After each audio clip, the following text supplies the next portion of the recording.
ECW CyberSlam 1997. Last stop until the first ever pay-per-view, barely legal. But boy howdy, this is quite the go-home show. We got match of the year candidates, we got champions all over the place. It's the coming out party for a lot of new guys too, like Chris Candido, Balls Mahoney, Chris Chetty, Tracy Smothers. There's no bears on this show, but there is a really long-winded Wildfire Tommy Rich promo. So the show really has anything and everything that you would possibly want from a wrestling program. So why don't you just stick your caboose right there and take a listen, a watch, a tweedle on the nipple from the Apron Bump podcast. It's the hardest. Talk around and disregard it. Strip you off the ground, show you what heart is. Standing strong and proud, nothing can knock this. Let's get started. What is up, everybody? Howdy, howdy, howdy. Glad to have you here. Welcome to the Apron Bump podcast. I, of course, am your host, the hardest part of the ring, Kyle. How's everybody doing today? Glad to have you here. Very topical show today, huh? Very topical show. I don't know if anybody's been keeping abreast with the current product, as they say. NXT will be taking place at the 2300 Arena, formerly known as the ECW Arena, which is where this little show we're reviewing takes place November 6th. So what better way to wet your whistle, yeah, than taking a little journey down memory lane to the good old days of the ECW. Like I said in the cold open, we're building towards barely legal. This is going to be the last super show we cover. So the next episode of ECW will be the first ever pay-per-view, but we have a lot to get into on the way there. The road there is pretty perilous, as they say. We got all the cast of characters that you like to see. RVD and Sabu face the Eliminators in a crazy ass fucking tables, ladders, stairs, all the stuff, right? Lots of interesting kind of new. We got Balls Mahoney's here. He's still figuring things out. Chris Candido's in the main event against Sabu, which is an interesting spot. He's never had that spotlight on him before.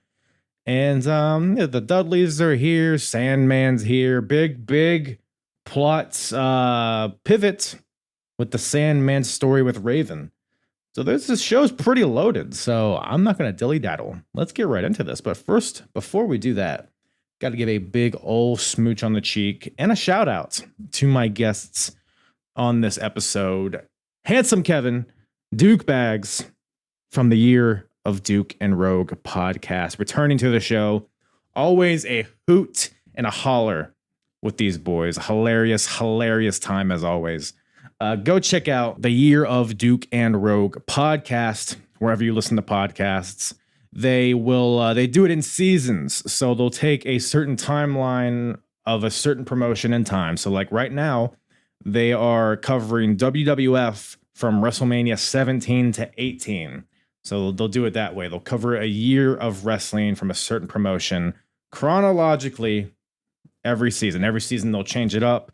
They've done TNA. They've done WCW. They do a lot of stuff. Various different eras and promotions. So, of course, if you enjoy the Apron Bump, which is a very similar thing, you will enjoy the Year of Duke and Rogue podcast. Go check them out. Like I said, wherever you listen to podcasts, all their socials and all that whatnot will be in the description below. Also, check out Kevin on the Shining Wizards podcast, live every Monday night, 7 Eastern. Also, wherever you listen to podcasts, YouTube, all that happy horse shit.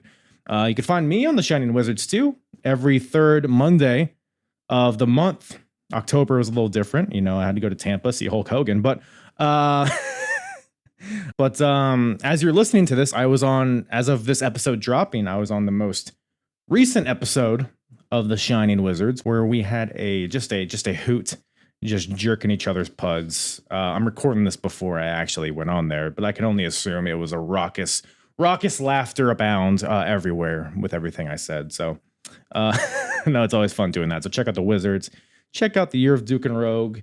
And hey, why don't you check out the end of this podcast, where the hardest promotion, Battle of 1997, continues, where we pit WWF versus WCW versus ECW. We look at the best, the worst, the medium, I don't know, best wrestlers, storylines, all of this stuff. We break it down into lots of different criteria with points associated to different things. Because at the end of 1997, whichever promotion has the most points, I will purchase a championship belt of that respective promotion, as you can see by the Intercontinental Championship behind my right shoulder. WWF won in 1996. Who will win in 1997? Well, doesn't look good for WWF right now, but we'll see what this show changed for ECW, if they got any of the best, the worst, what have you. So stay tuned for that. And one more thing before we get into it. If you like this type of episode, you like this era of wrestling, you like this era of ECW, if you just like this era of wrestling in general, I suggest you go to the link in the description to bring you to apronbump.com, where all of these chronological episodes are laid out for you. You can go to apronbump.com, go to the episodes tab, you can select Wrestling Wars of the 90s, and that'll lay out all the WWF, WCW, and ECW shows I've covered chronologically up to this point, starting at WrestleMania 10 all the way through now. Or if you just want to filter it down to ECW, you can do that as well. Binge away. It's always a good old time. Check it out and check this here episode out. Why don't you? You're already here. You might as well just keep it running, right? ECW CyberSlam 1997 with myself and Kevin and Duke from the Year of Duke and Rogue podcast. God damn it. I don't know if I got that. It was you.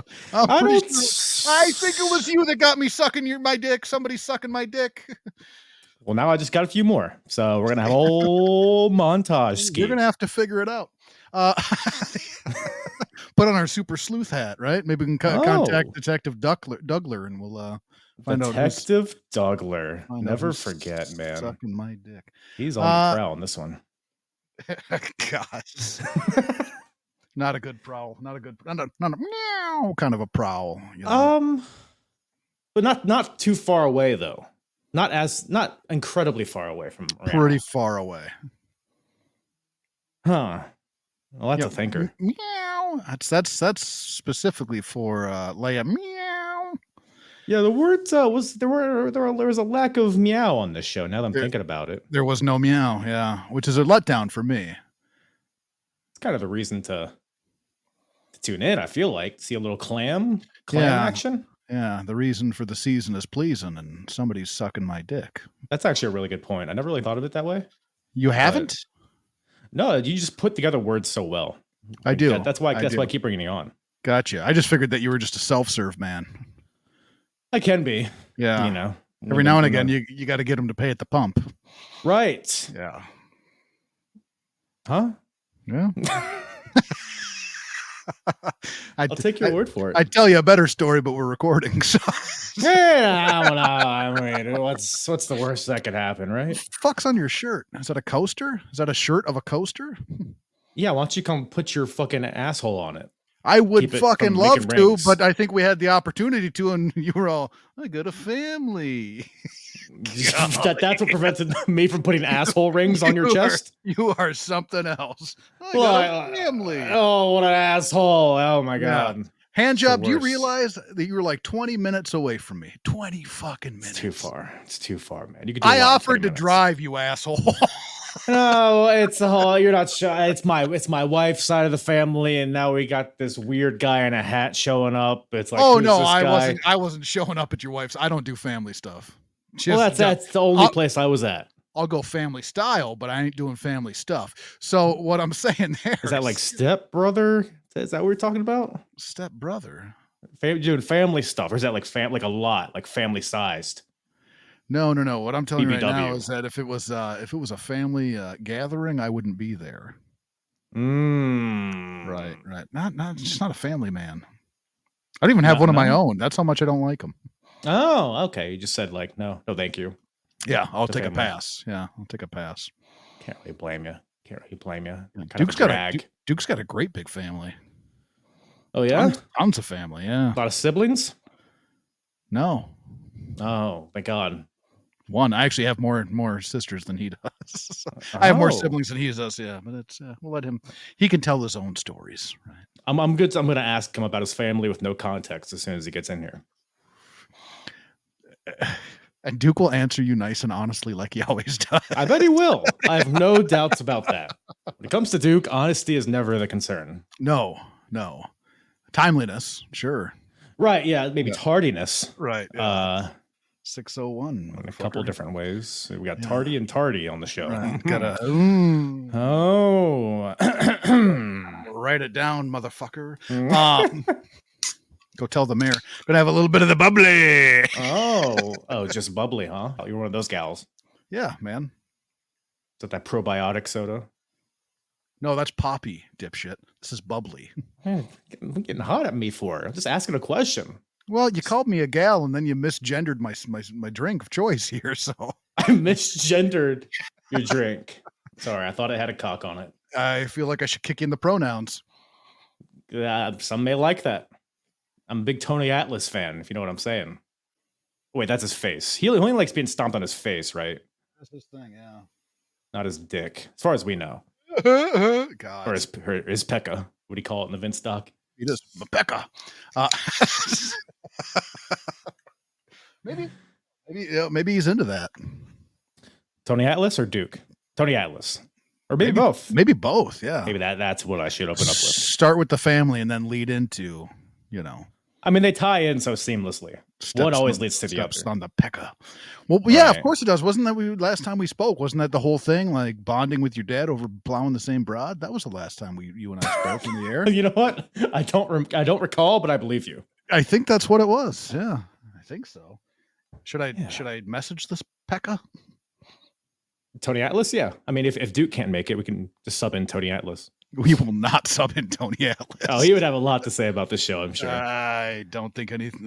No. I don't. Chris Candido. God, it's a fucking guy. This fucking guy. Did you watch Legends House? And no. You didn't? Do I need to? You have to, man. I've seen some snippets of it. It's pure entertainment, start to end. And then, like, my wife was like, well, I feel bad because nobody likes Tony Atlas. I was like, well, he's a fucking dick. Is that why? Picking fights with Hacksaw Jim Duggan. You have to be a dick if you're picking fights with Duggan. Cast of WWE Legends House. Let's see here. So Duke says he'll be right there. He's just going to take a piss and grab a beverage. Thick piss. Yeah, Duke's the dumpster.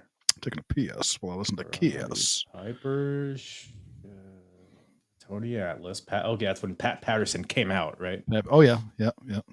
I see. Mean Gene's there. Oh, Jimmy Hart.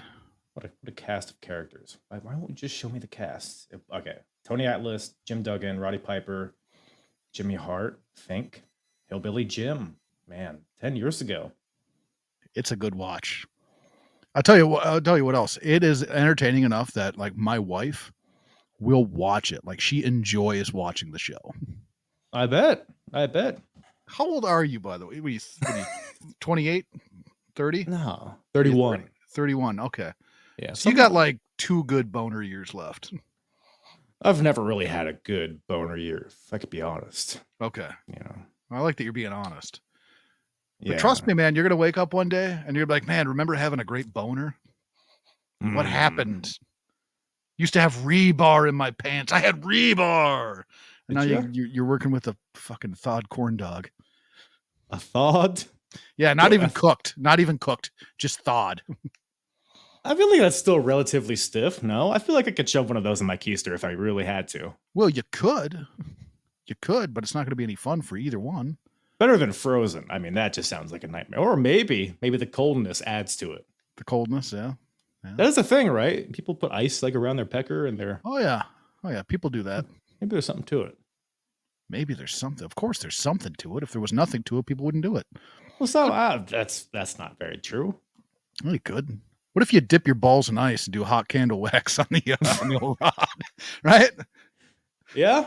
Little mixture. Know, why don't you tell me? Little mixture. Seems like you have the entire process down. So why don't you tell people? You don't want to dip your bules in the wax and ice the rod, man. That's not going to do anything for anybody. Yeah. Wait, hold on. Balls and ice, rod and wax. Yeah. Do we just reach homeostasis and it just kind of cancels each other out? I think there's some type of a weird nirvana you're going to hit. It smells like something.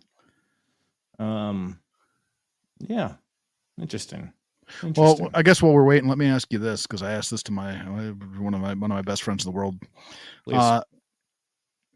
Like people wax hair, right? You know about this. Yeah. Right. Sure. So you ever think about waxing your ball sack? No. Okay. Not even a little bit. You've never thought about it.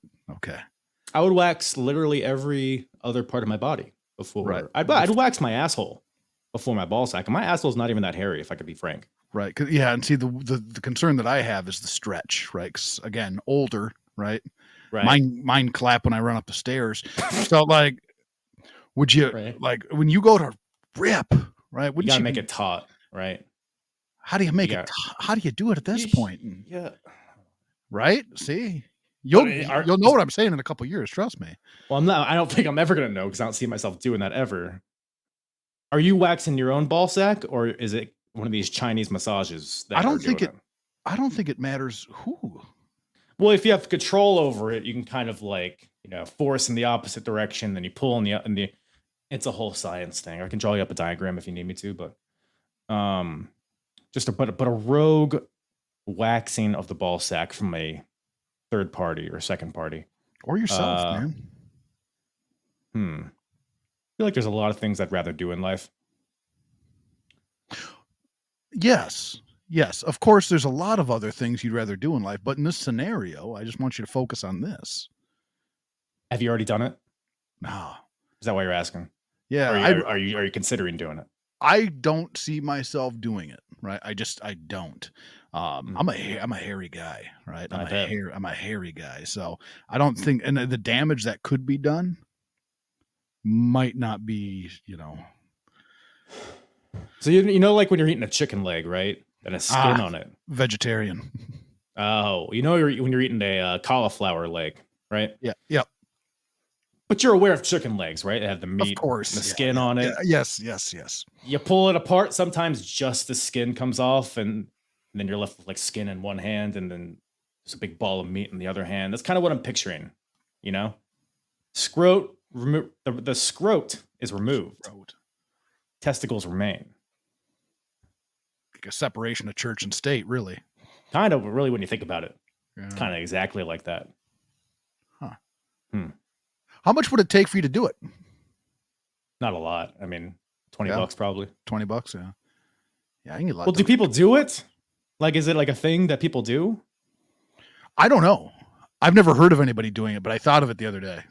I don't want to be the first guy to try it. If I'm the first guy to try it, it's going to take some more money because it could make you famous. You're the first guy to do it, right? What about that moon jumping motherfucker? He got pretty famous. Speaking of which, what's up, Duker? Hey, what's up, guys? Howdy, neighbor. Thought you were just going to let me hang out in the backstage area there for... I mean, if you want to just be a spectator. What was I going to ask, Duke? Oh, Duke, what are your thoughts on getting kicked in the genitals for pleasure? For pleasure? For pleasure. So like Tony Atlas, but like, or in the face. Just get kicked anywhere, I guess, for pleasure. Am I doing the kicking or am I getting kicked? Oh, you're getting kicked. I guess, you can answer both. Man. I'm not into getting kicked in the nards. It gives me no pleasure. What if you get to pick who's kicking you in the nards? It's still going to hurt, man. Even if it's like Kimono Wanalea, it might hurt. I mean, maybe it's because of my conservative upbringing, but not. This guy doesn't like to have fun. Okay, kicked in the ball bag, man. You enjoy it? Yeah, HK, do you enjoy it? Well, I'm just saying. I think that there's a spot of pleasure. You tell me that Keebs is standing in front of you naked. There's going to be some pleasure, even if she's kicking you in the nuts. Is it giving her pleasure? Probably is. Yes. Why'd we get to this point? That's not the question. Is not how we got here. We're here, and now we need answers. You're there. I mean, if I'm talking like taking one for the team, if she's getting some pleasure, okay. All right, attaboy. I'm a giver. That's what I hear. That's the scuttlebutt on the street. Word's getting around, huh? Sure is. It's not the only thing getting around. I'll tell yeah. you, if you want to find a big group of people that like that kind of thing for pleasure, it's probably a 2-night internet wrestling convention in the Northeast in 1997, which is what CyberSlam 1997 is. Boys, you took a little gander at this little ditty. Yeah. We've talked a lot of ECW. It's been a while. I mean, any I guess overall thoughts on the show? Any major changes you've seen since we last took a look at this stuff? Boy, the first one we did, they were in an auditorium, I believe. Yeah, there was one that was on a fan cam.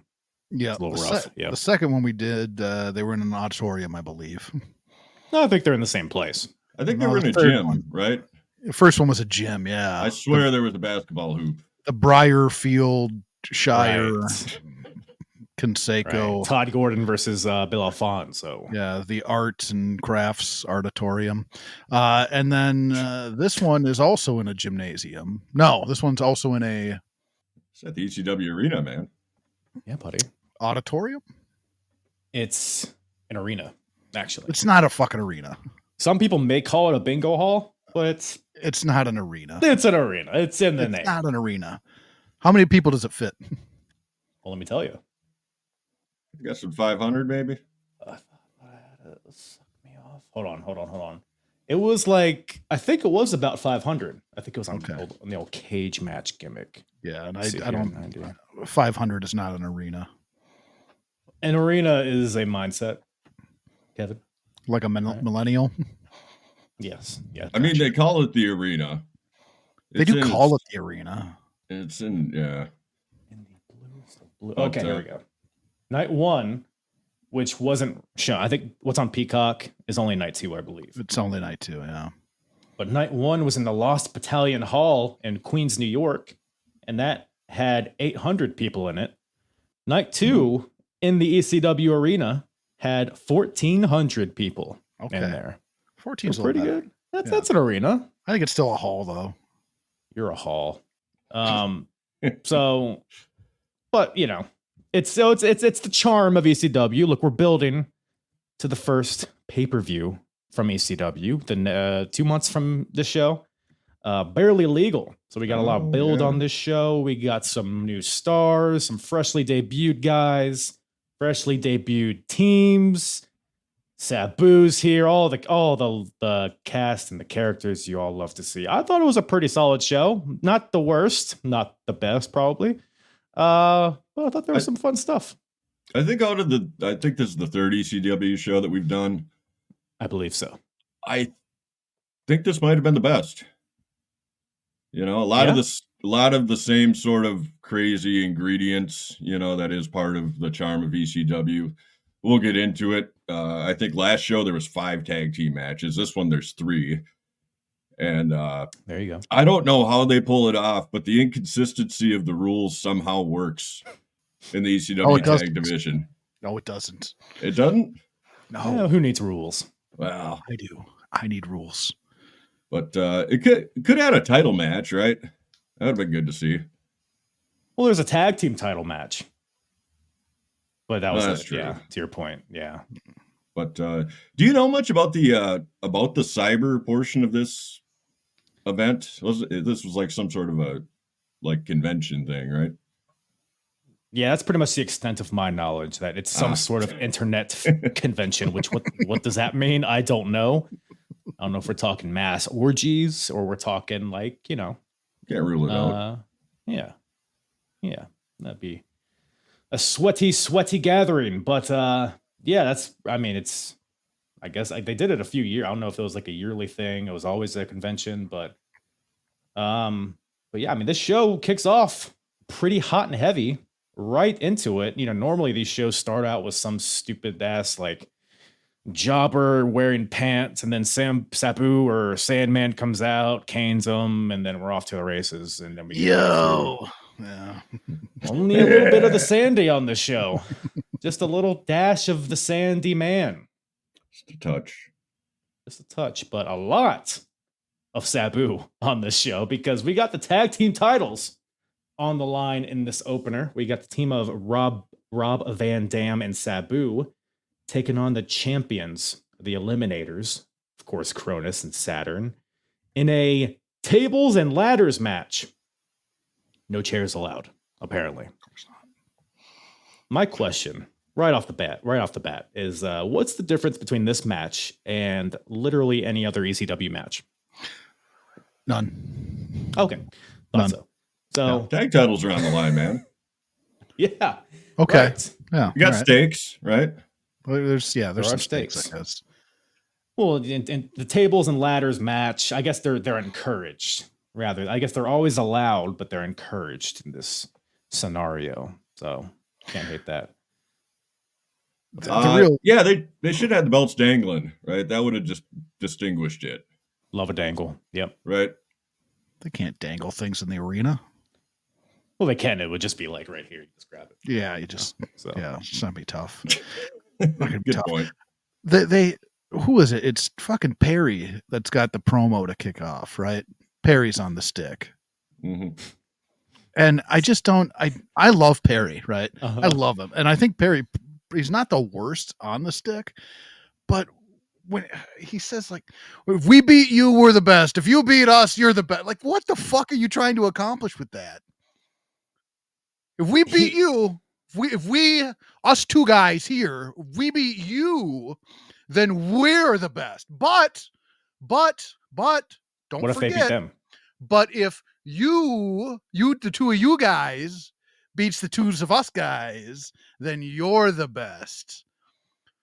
Great fucking chop there. Go man. get Moppy. Go get Moppy.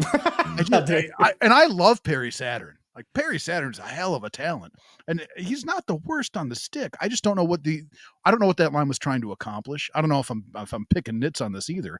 But right away, I'm like, all right, gonna be super judgmental of this fucking match because apparently the winner is the best. That's the way it should be. You would think Right? that's what the titles represent. Yeah, typically, not always, but Maybe goes without saying. Yeah, he didn't really have much to say there, but I've noticed that it's kind of a thing that, somebody gets on the mic at the beginning of most every match here. yeah. And I think he had it a gets a word little limit to better. hit. Yeah. But in the ring, a lot of good stuff here.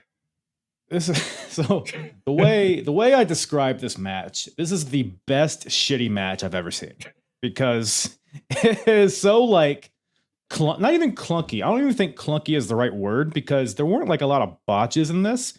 It was very rough around the edges. Like modern ladder matches or even like ladder matches in this era in like WWF are very clean. Like the spots are well thought out. They build to them. Now we got this big Sean's on the ladder. He's going to jump. It's a big deal. This match, they're just doing shit. I'm convinced they had no plans on any spots. They were just like, oh, here's a ladder. I guess I'll put it on you. Then I'll spring off of this, off the chair. Bing, bang, boom. And then they did that for like, 20 minutes. And then let's get to the finish.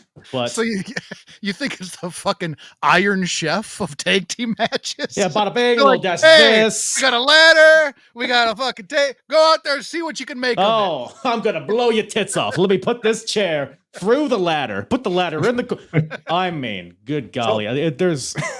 So do you think the business with making tags in these matches is just a total farce? It kind of works. It does not work. Do you just want them all four to be going at it the whole time? Oh, yeah? Oh, yeah? It's kind of like what half of it was, I feel like. It was, but this was the most like kind of organized. That's saying something because it was I agree with you, Kyle. It was a pretty awesome, like, kind of shit show. Lots of good spots. I really like the when Sabu's got the camel clutch and RVD gets the big running start and baseball slide drop kicks him. It's very good. Very good. Didn't get quite enough room. RVD was a little bunched up there, but it worked. It worked. He got like the momentum, going back and forth and kicked him. I liked it. Very ahead of its time. They had shitty ladders.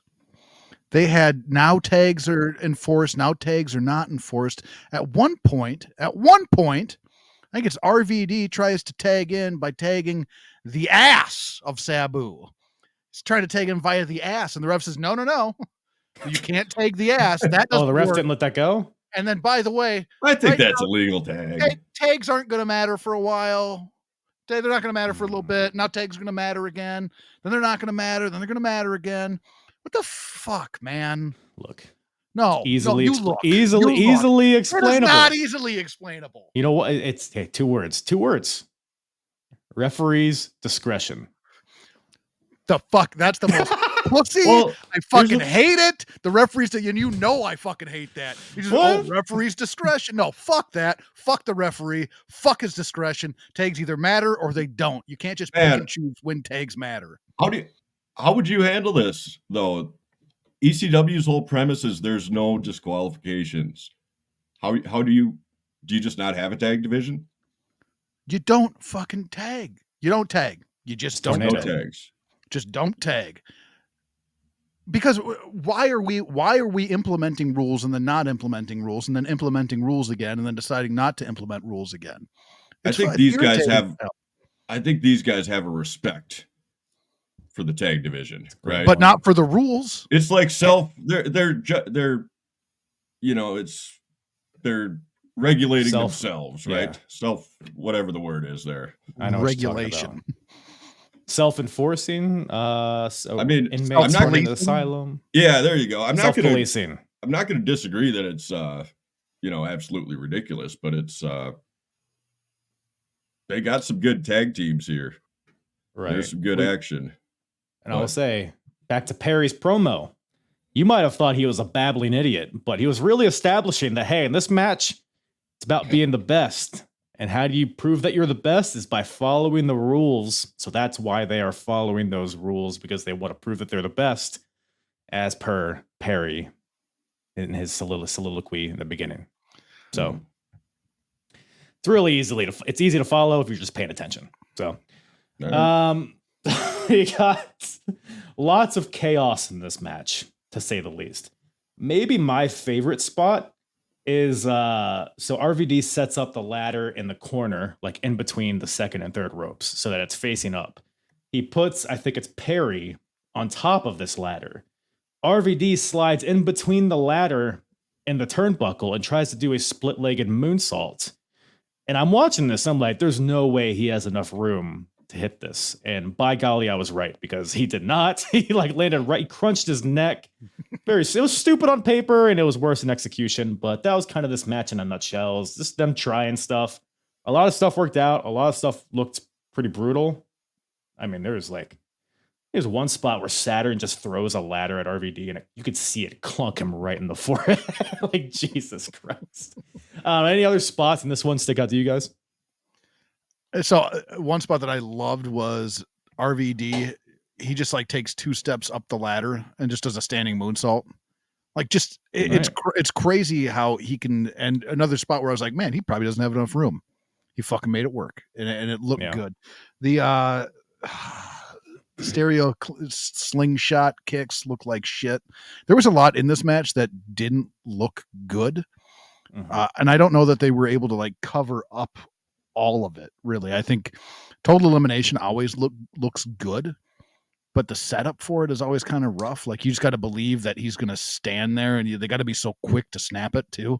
And then they went for it was twice. It was double Total Elimination at the end, and you would think that after one Total Elimination, the guy would be totally eliminated, but not in the scenario. They got to reset him up, and it wasn't a great big fan. Wasn't a great big fan of this one. It's a nice Frankensteiner by Saturn. Real Scott Steiner snapped it off. Saturn was a beast, man. Yeah. I mean, he fucking wrecked his body, doing these kind of matches. But back in the day, he was a beast. I like the Eliminators, man. Good they're great, especially in this period. I mean, I think they're internet darlings at this point, which I think is why Saturn grabbed the mic and went on about whatever. But they're fun. They would have gone down as one of the better tag teams through that entire era had they stayed together and made it to the big show. Yeah, easily it would have been one of the more memorable, better teams. People would be talking about them right now, more than they do so now. If they had been on the big show, it's kind of a shame. Super innovative. A lot of teams get influence. I mean, if nothing else, that total elimination, like every team tries to put their spin on it, and people have crafted better ways to get into it.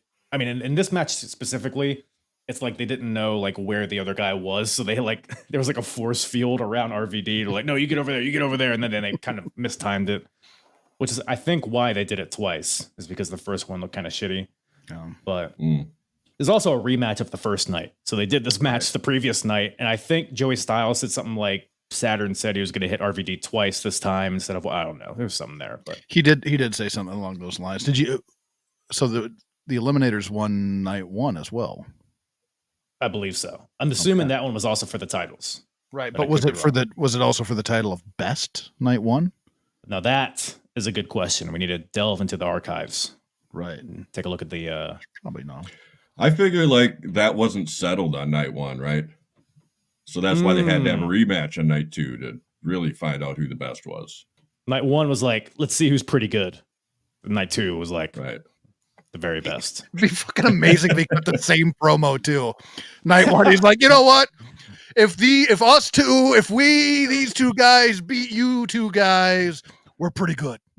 We're pretty good. Man, if you're gonna tell me this Saturn promo was his second take, then that just makes it all the more worse. Gee willikers. What do you guys think of Sabu shaking the hands and trying to force RVD to do the same? So I like it. I don't know. I think we covered one of their matches, RVD versus Sabu.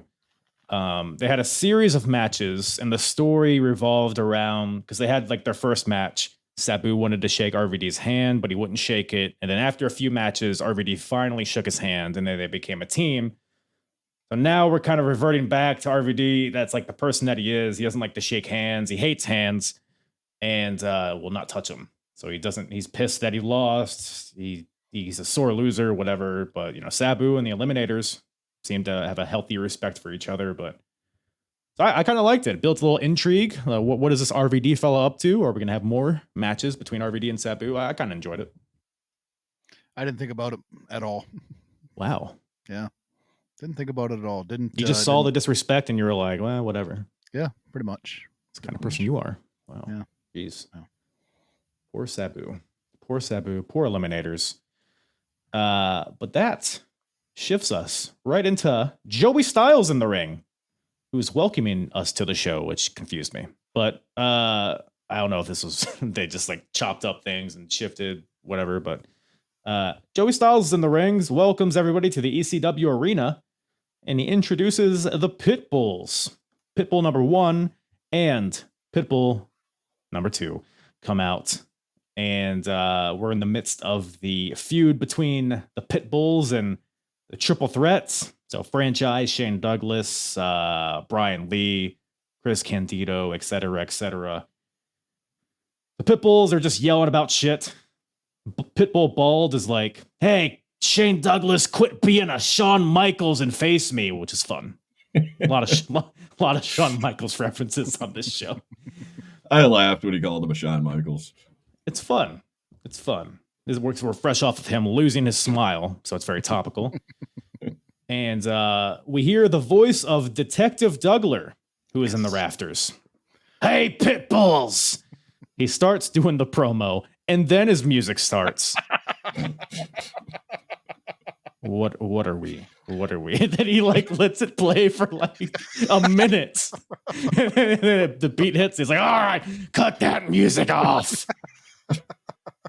Do you think he was like, and part of me thinks that he went out there and then he's like pissed, right? He's like, whatever, fuck it. Don't play my music. I won't do my cut the damn music line, right? It would be funny if he said that and there's no music playing. He walks out there and he's like, turns the mic off. He's like, guys, I changed my mind. I want to do the cut the damn music. Play my music. Play my music. Cut the damn music. And Shane Douglas, man, since the last we've talked, I've been able to share a locker room with Shane Douglas. Really awesome. Yeah, really awesome guy. Like I really appreciated my time. I spent like 2 hours with him, just hanging out, chopping it up. Like, really cool guy. But like in this moment, they made him look like such an asshole. Such an asshole. And he didn't help himself either with this entire segment. Why is that? Well, why is he an asshole here? It's a TV fucking segment. It's a TV segment. That's all it is.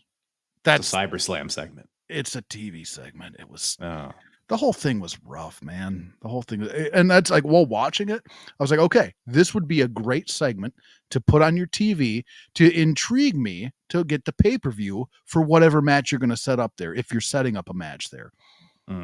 But that's not what they're doing. This is just a segment to have it at CyberSlam, I guess.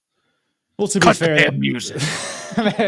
they probably will have this on their TV show, to be fair. So they're just use the pay-per-view to sell your TV show. Well, if we're going to be technical, this isn't a pay-per-view. This is a super show. And how did you watch it, Handjob? I didn't pay for it. Okay. So it's probably on the online, right? On the cyber? On the cyber, yeah. There you go. That's why it's CyberSlam. I bet there was a fee attached to it. Possibly. Is the franchisor, is he the TV champ? Is that what he was wearing? That he is. So he's here for the TV segment because he's the TV champ. It all ties together. Really makes sense. I guess lots of profanity. Dude, this was like Jerry Springer level. Beep, beep, you mother, beep, you. He's up. I think he called Shawn Michaels a crack whore at some point. I was trying to read his lips, which is just phenomenal. Couldn't really. What I gathered is that Dougler's pretty upset at the Pitbulls, is what I gathered from this tirade, this salty tirade. And he's like, "Why don't you come and get me?" And the Pitbulls.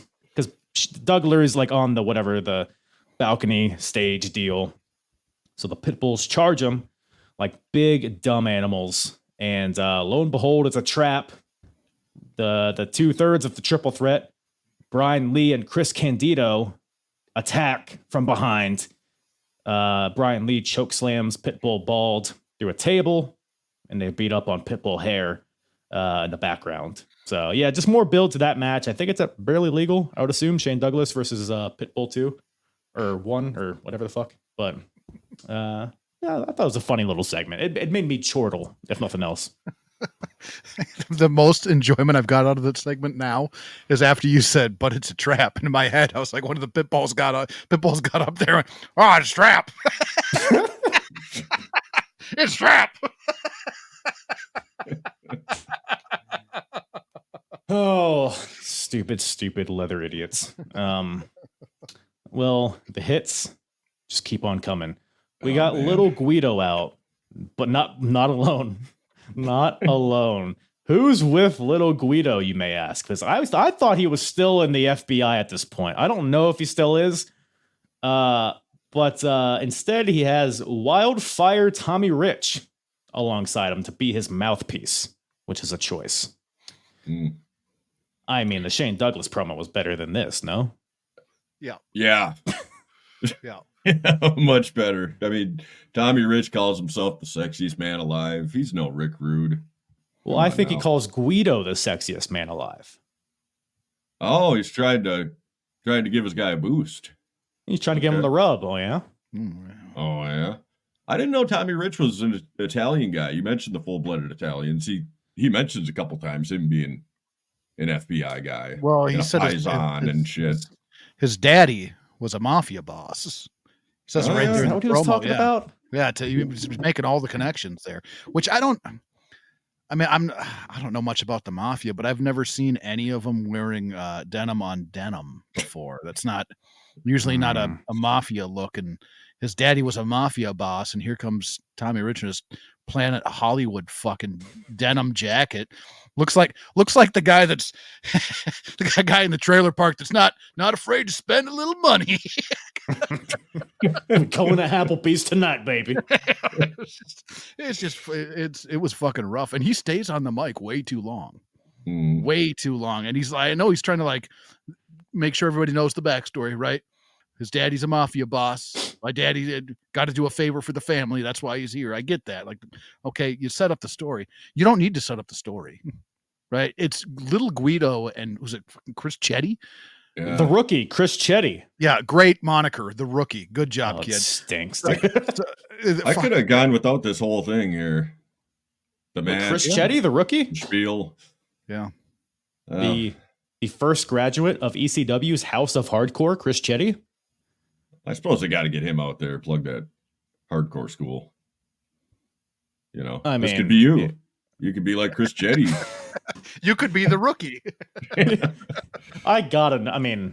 Call in if you know any other graduates of ECW's House of Hardcore, because it was not a good advertisement for that school, I would say. I mean, it wasn't like it's a whatever match. The match went on way too long, just like the promo did in the beginning. By the way, first of all, Tommy Rich, he did throw out "You smell what I'm cooking," which, I mean, come on, he set the tone. Predating The Rock. It certainly does. So The Rock owes him some royalties, I think. But the match gets underway. Little Guido, who's now calling himself the Extreme Stud.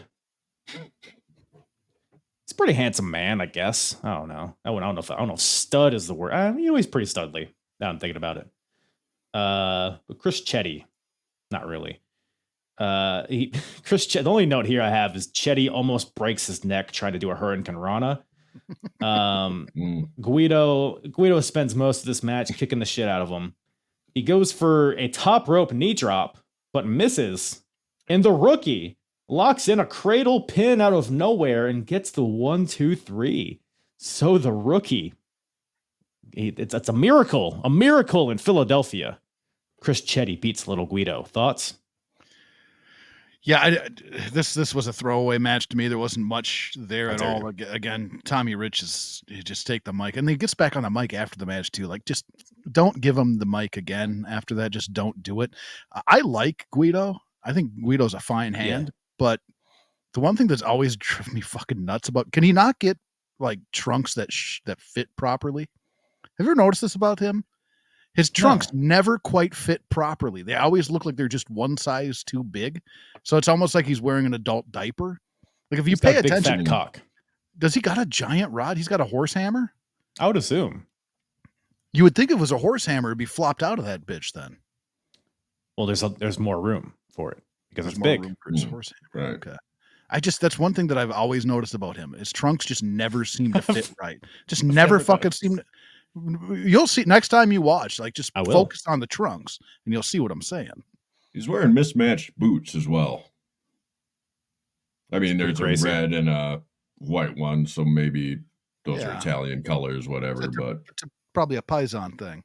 Right. Something I noticed, so when Wildfire gets on the mic and says, "Fuck every one of you," they're being real selective about what they beep out, because they didn't beep out "fuck every one of you." Yeah, they're notorious for.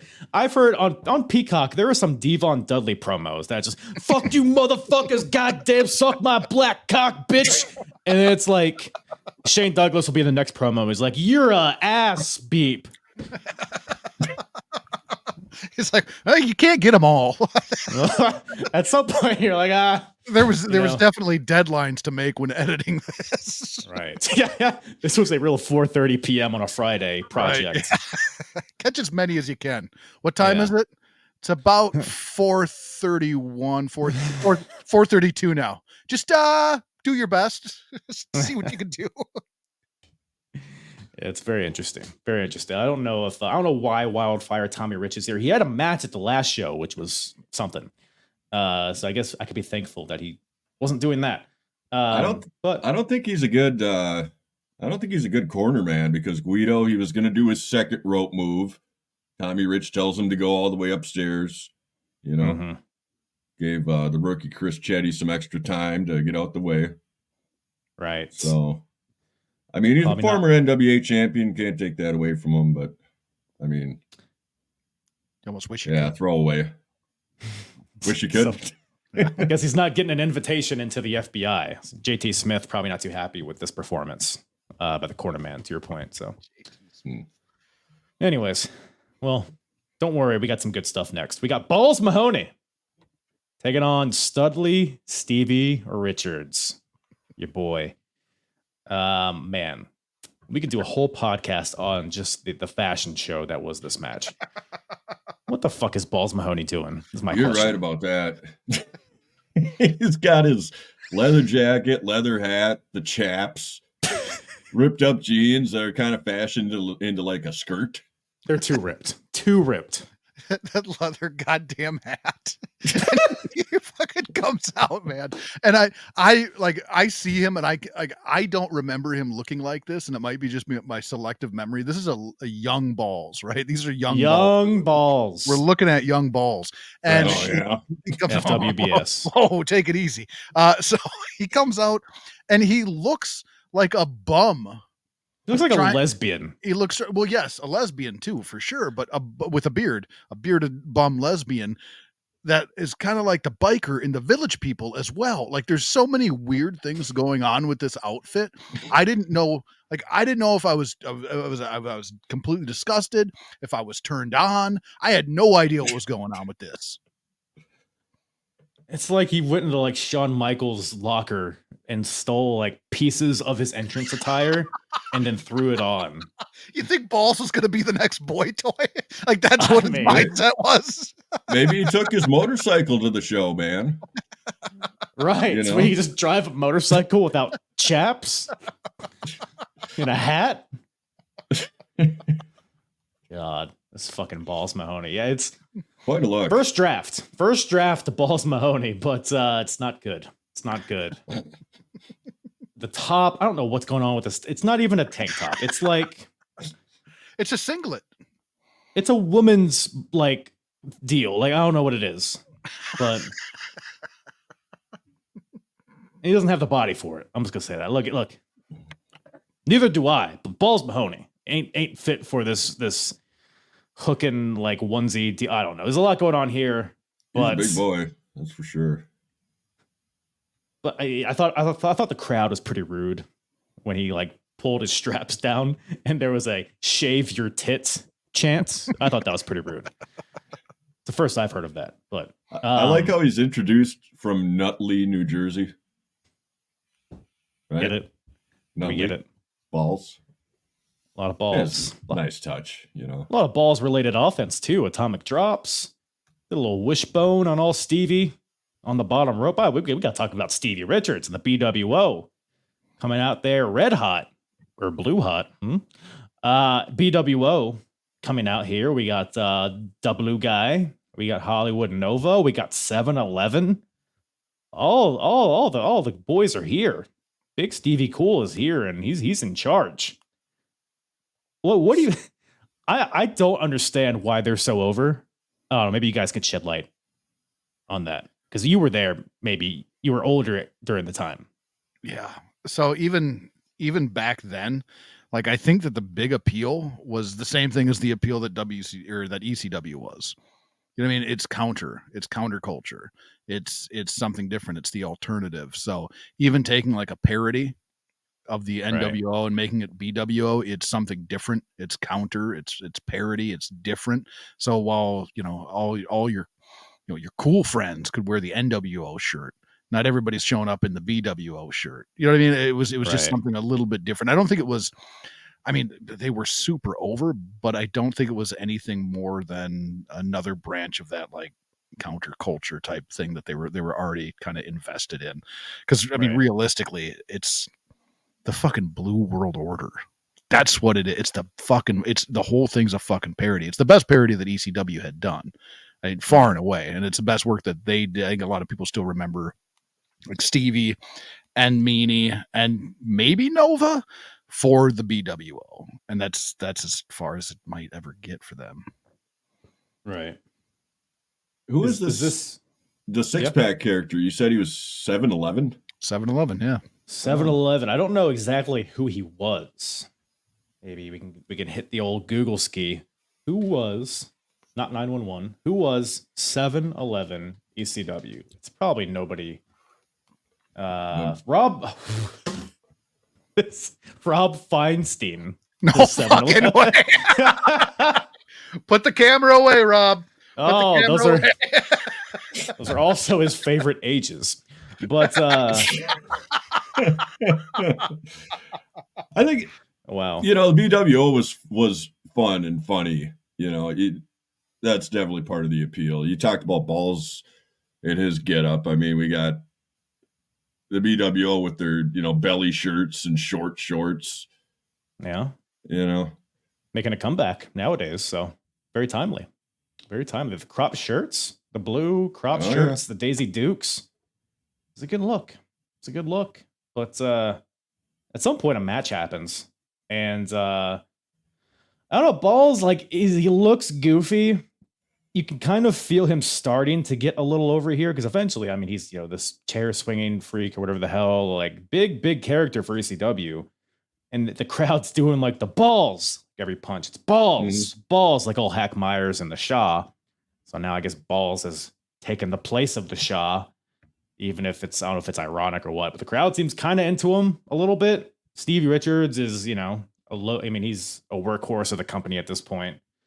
A pretty decent match, I guess, for ECW at this point. I didn't hate it. A lot of hog-related offense from Balls, as per the name. But Stevie turns it around on him, wins with a kick to the dick, followed by a kick to the face. Stevie kick for the win. Stevie Richards gets the win, but I think Balls didn't look good physically, but I think as a character did a lot for him. Never got into it.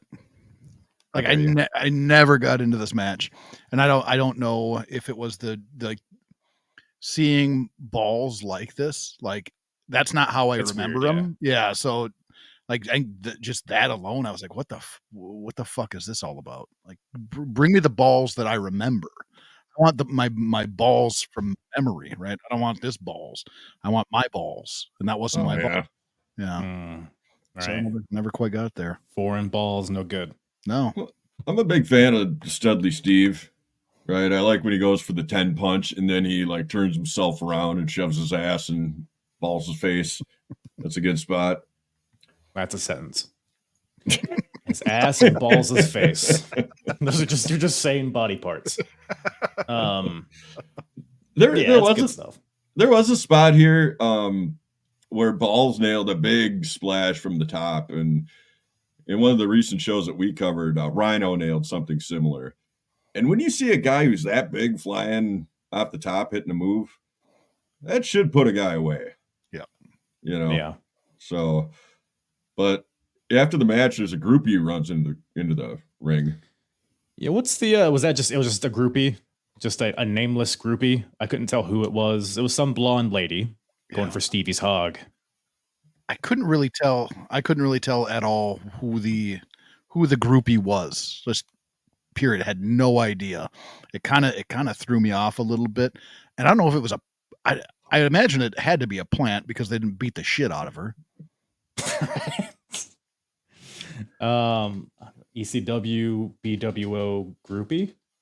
What if Maybe. it's like Trish Stratus or what if it's Feinstein again? Nothing's coming up. It's Kai and Tai. All right, that's not who I'm looking for. No, it'll be a mystery. Got to tune in next week to find out, folks. Keeps the intrigue going. Can't hate it. She's one of the few ladies in the crowd. Yeah, so it had to be too many gals out there. Yeah. Would you be a lady in that crowd? An internet wrestling convention? Yeah. In 97? Oof. It's not a safe place. No. No. With Feinstein on a camera? Well, I think she was old enough to where that's not an issue, but allegedly. So it would be pretty rotten to be a lady in that crowd. Speaking of rotten, we got Axel Rotten taking on Spike Dudley. Another weird match here. So we got Axel Rotten's kind of been like the accessory piece to the Dudley storyline. He's been siding with Devon against the rest of the Dudleys, but Bubba Ray Dudley recently turned and joined Devon. So now we got the true Dudleys. So now I guess Axel is against Spike by proxy. I don't know. But we have this match here. It's whatever. Axel Rotten doesn't do a lot for me. Spike Dudley's fun to watch, but I don't know. This match got me pretty flaccid. I don't know what you guys think about it. I was just as flaccid as you were. I like Spike. I like Spike a lot. The way that he kind of, he bumps, and it looks super violent, but it always seems to be safe. If that makes sense. It just, he finds a way to make sure he's landing safely. And I mean, I'm sure he's had a hell of a career of injuries, but I've always liked Spike. Never been a big Rotten guy. And the components just didn't really do much for me. I mean, a lot of it was just Spike getting his ass beat. Yeah. Mm-hmm. That's per usual. Yeah. He's great at it. I mean, he could take an ass beating. That's for sure. But he eventually makes a comeback. He hits the acid drop. I don't know if this is quite the acid drop. I think the acid drop's more of a cutter. No? Yeah. Yep. Mm-hmm. Kind of the precursor to that, a bulldog version. But then Devon and Bubba get in, or they try to get in. They distract Spike. Axel's able to take advantage, hits a dominator on little Spike Dudley, and gets the win. Dudley's in, Devon, Bubba beat down on Spike. Bubba hits this crazy like last ride type of power bomb, but like almost he was like horizontal, and he just like picked him up, and it was beautiful. It's a monster. Then they hit a 3D, which is still in the beginning stages of this move, so they're still fine tuning it a little bit, but it looked pretty brutal. And the beatdown continues into the next match, where we got the Dudley Boys taking on the Gangstas, Mustafa and New Jack. The first Dudley Boys match, fun fact, Bubba and Devon, their first like official match teaming together. So that's fun. Oh. Unless it happened on night one of the show, which I like to pretend it didn't. So right. That is a fun fact.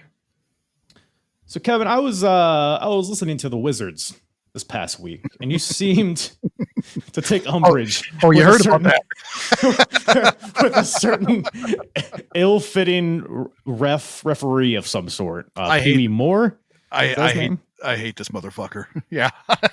What's your problem with old Pee-wee? Well, he's definitely, he seems like the precursor to Horseface. And like,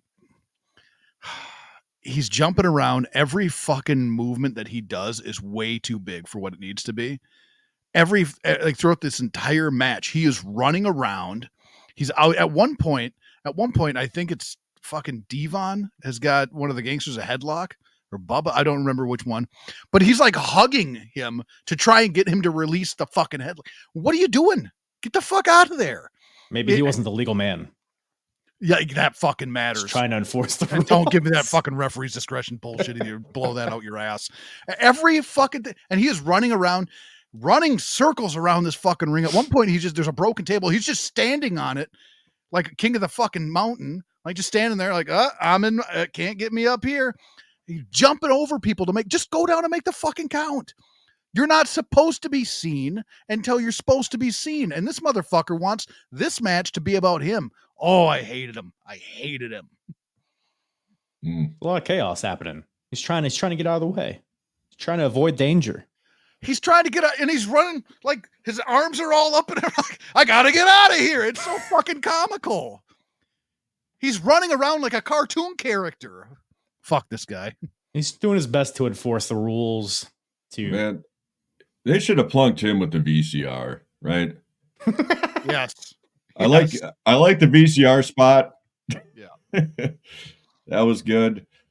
I'm with you. There's a couple of spots on this show where the referee should always just be in the match waiting to make the pinfall. That's it. Right. Right. Enforce the rules, right? If the rules fucking matter. But like, you're not supposed to be seen until you're supposed to be seen. And this motherfucker, the whole thing, it's like he wants it to be about him. And the other thing that he's not doing, which fucking drives me nuts, right? Drives me nuts. As the referee, you are supposed to clear some of that debris for the safety of the competitors in the ring, not stand on it like you're getting a fucking gold medal at the Olympics, you jackass. Clear the debris. Safety of the fucking performers in the ring. Not run around like a cartoon character and then stand on a podium. This guy's a jack off. Well, let me offer a retort to that. So you do. this match was a lot of chaos. They kind of paired off. You had two people fighting in the ring. You had two people fighting on the outside of the ring and everywhere.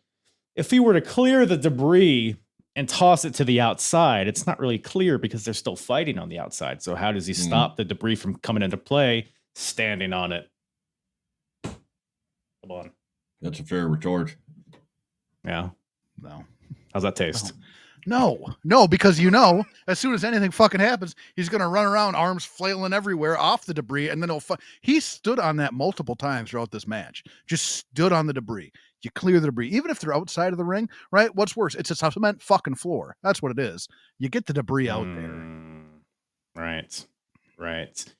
Why you love this guy? You love Pee Wee? I don't love it. I was more concerned about his big poofy shirt that wasn't tucked in, his tearaway pants seemingly that he was wearing. He was prepared for a lot of movement with what he was wearing. So right. I had questions about those pants as well. I don't think they were windbreakers, but if they were, that just kind of adds to the fire. No, they were like track pants of some sort. It was not great. The fashion on this show is not hitting for me. No. But yeah, I mean, it's a gangsters match. You know what you're getting. I thought it was for a gangsters match. It was fine. VCRs, trash cans, chairs, tables. There was some other weapon that came into play. I can't remember. A guitar. Yeah, I don't know. What does a guitar look like? I forget. Duke, maybe if you have a visual. One of these things here. That's right. That's right. That one had no strings on it, though. Yeah. But New Jack did pretend to play the thing. Well, he was playing it to Public Enemy, where I don't think you need strings on a guitar to necessarily play that song. He was kind of just beating. It was more of a percussion. Right. Let me ask you this, though. So it's pretty common for the gangsters to have the music going, right? And do they usually play the song over and over again, or does it typically end when the song ends like it did in this match? So typically, and I noticed this the last show I covered, the music plays, like it starts the match. It's the chaos. Typically, the gangsters are in control. We're fighting in the crowd, in the ring. It's fun. It's happy-go-lucky, I dare say. But when the music stops, is typically when the gangsters lose their momentum. Get their ass kicked. Which is kind of how it played out here. Yeah. Happy-go-lucky. Isn't it Natural Born Killers? Isn't that the song? Well, you can't be a happy-go-lucky killer. Terra illustrates my era? Right. I can't hang around my mama because I scare her? Too happy. I want to. That's why she's scared. Motherfuckers, what's up?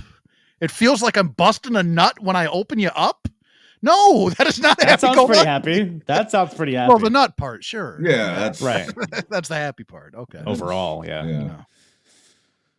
And there's a couple of wild spots here. New Jack, one of the most reckless guys ever, jumps off the damn balcony. Yeah, I think he came up short. Yeah. But Joey tells us that he connected. It was a headbutt, just like he planned.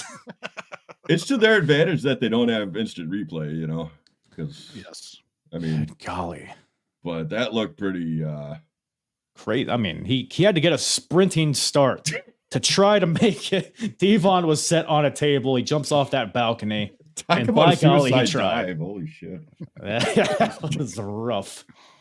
It was all. I mean, the crowd ate it up. Huge New Jack chants after that. So as it wasn't functional, but it worked in some way. I did enjoy the spot where so there's a table set up in the corner of the ring. Jack is set up against it. Bubba goes for a splash onto Jack, trying to crush him through the table. Table doesn't budge. Bubba recoils off of Jack. And then comes back to I think, try to smash Jack through the table, but Jack is out of the way. So Bubba just throws himself head first through the table to a big "you fucked up" chant. But Bubba then takes New Jack and just throws him like Kurt Angle to Shane McMahon. He's like, "Fuck you, I'm just gonna throw you through it."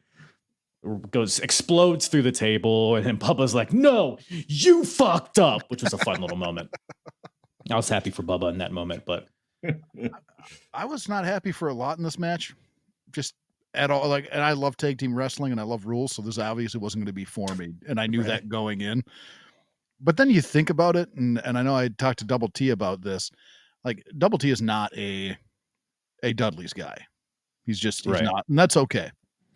I think that their best stuff came after they left ECW.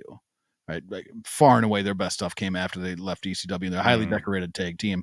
But then you look at the opposition in the Gangstas, and you can't really pinpoint when their best stuff is. So maybe they didn't have best stuff.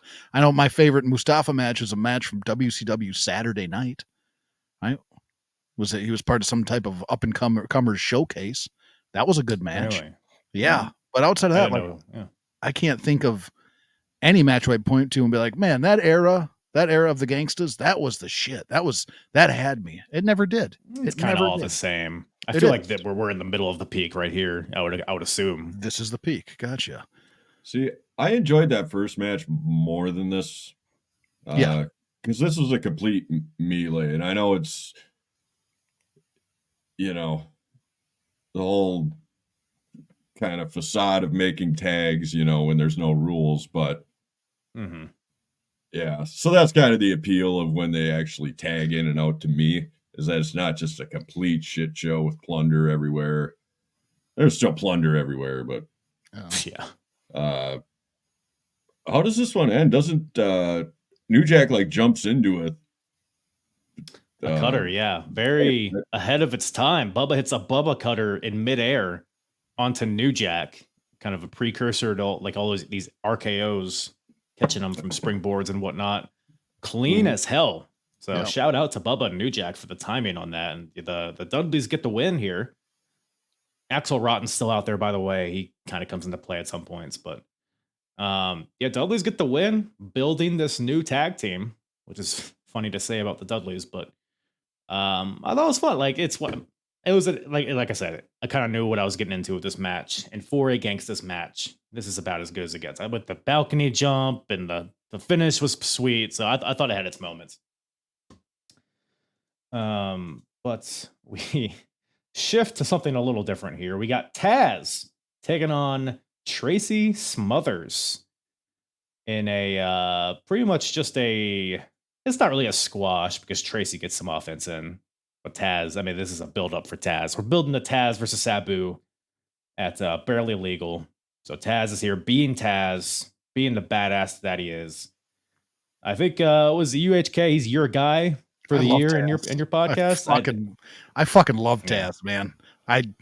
There was always something about him that seemed believable, realistic. Yeah. Like Taz always seemed like such a badass that will throw you around everywhere.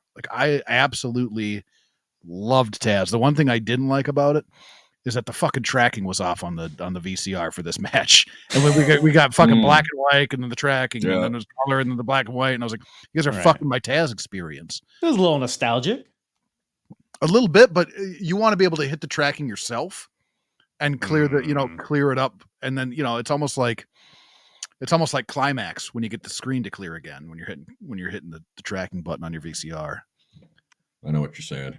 Yeah, I don't know if I'm slightly too young to know what you're talking about. You don't know about that, man? Oh man, you missed out. No, I don't think so. Climaxing? What are we climaxing to? So when the tracking would get all screwy, right, on your VCR on the tape, you would hit the tracking button, and the tracking button, either up or down, would clear the picture for you. So when you got to clear picture, it was like, that's a jizz party. As good as it gets, man. It really is. You got to get yourself a VCR to get this feeling. I don't think I need to. I think I have other avenues to accomplish these goals. Put a porn in the VCR. You want me to go buy a porn on VHS? I can send you one. I don't need. That's not the issue. He's got a pretty big stash. Yeah, I bet. What's your favorite? My favorite VHS porn? Yes. Harry Bush 7. There's no Harry Bush 7. All right, they only got to 6. I don't know, man. I'd have to go back in the old stash. Yeah, do some research and get back to me. Yeah. Speaking of Bust a Nut in Grandma's Butt Part 3. That's bars right there. Oh, man. You should see 1 and 2 because it is kind of a continuous storyline. Right. I Right. won't know what's going on, right? She becomes a grandmother through the story. Becomes. Yeah, 3 is probably the highlight of the series, though. Right, yeah. Yeah, it's after that, it was just jumping the shark for She sure. starts phoning it in. Hate that. I don't know. But anyways, Taz is here. Man, this is a clean wrestling match. It's a nice little breath of fresh air. Old Tracy Smothers, y'all big Smothers group of gals. I wouldn't fancy myself for like a big Tracy Smothers guy, but I have a big appreciation for what he's done in his career. Isn't he the guy that fought a bear? Throughout the Indies? I don't know. I don't recall anything with the bear. Wouldn't surprise me though. Like I don't know. A lot of contributions throughout the indie scene. He's touched a lot of people along the way. Oh yeah. But like it seems like the majority of the veterans that I've been in the locker room with have a Tracy Smothers story or how he helped them along the way. So I have a big time appreciation for him. He's pretty good.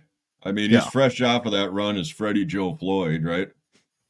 Right. Well known, over the Federation. But he's making his debut here in the ECW. I mean, I know he becomes an FBI member at some point. I don't know where in the timeline that happens, but I know he sticks around for a little bit. Yeah, he does. Yeah. Man. So more Smothers in the future. By the way, yes, he did wrestle a bear. It's on YouTube. The title is Tracy Smothers versus a muzzleless bear. Did he win? Without a muzzle. No muzzle. Let's see here. Let me skip through it. It's only a minute and a half long. Doesn't seem like there's any pinfalls occurring. Right. How do you defeat a bear? Yeah. He does knock the bear over. Would have to be a fight to the death, right? It should be. Bears on a chain. They solve things. Handler. Man, back in the good old days. How does the bear know how to sell? That's the better question. Yeah, it's a little stiff.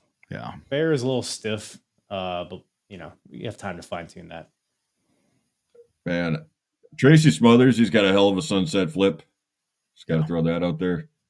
Oh, he's got a good. I mean, he has a lot of good fire, is what I noticed. I mean, he's like pretty good technically, but he just felt like he had good energy about him. So I was a big fan of this match. He got his offense in the beginning. He kind of took Taz by surprise. Like Taz slaps him before the match gets underway, and Tracy's pissed, so he just takes him down, pummels him. Gets some moves in. He hits the jaw jacker, I believe is what it was called. It's like a flying elbow from the top rope. But Taz says, enough of this tomfoolery. Counters a suplex into a German, then hits a T-bone, and then locks in the Taz mission for the submission win. So Taz wins, of course.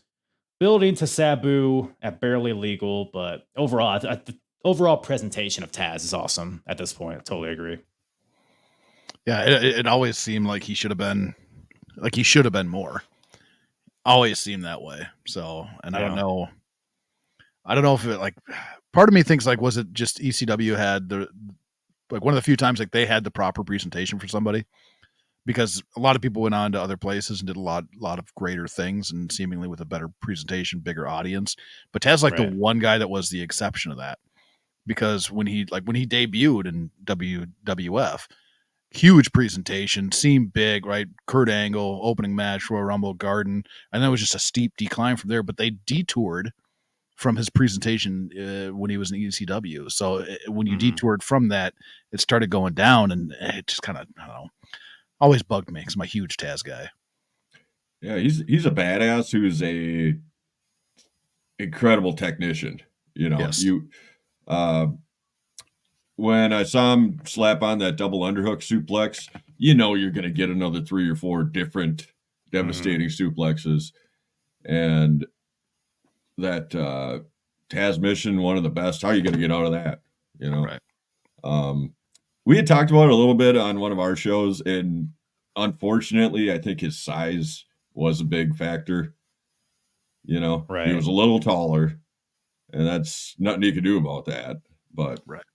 One of the great characters. I'm with you. He was best showcased at this time, in ECW. Yeah.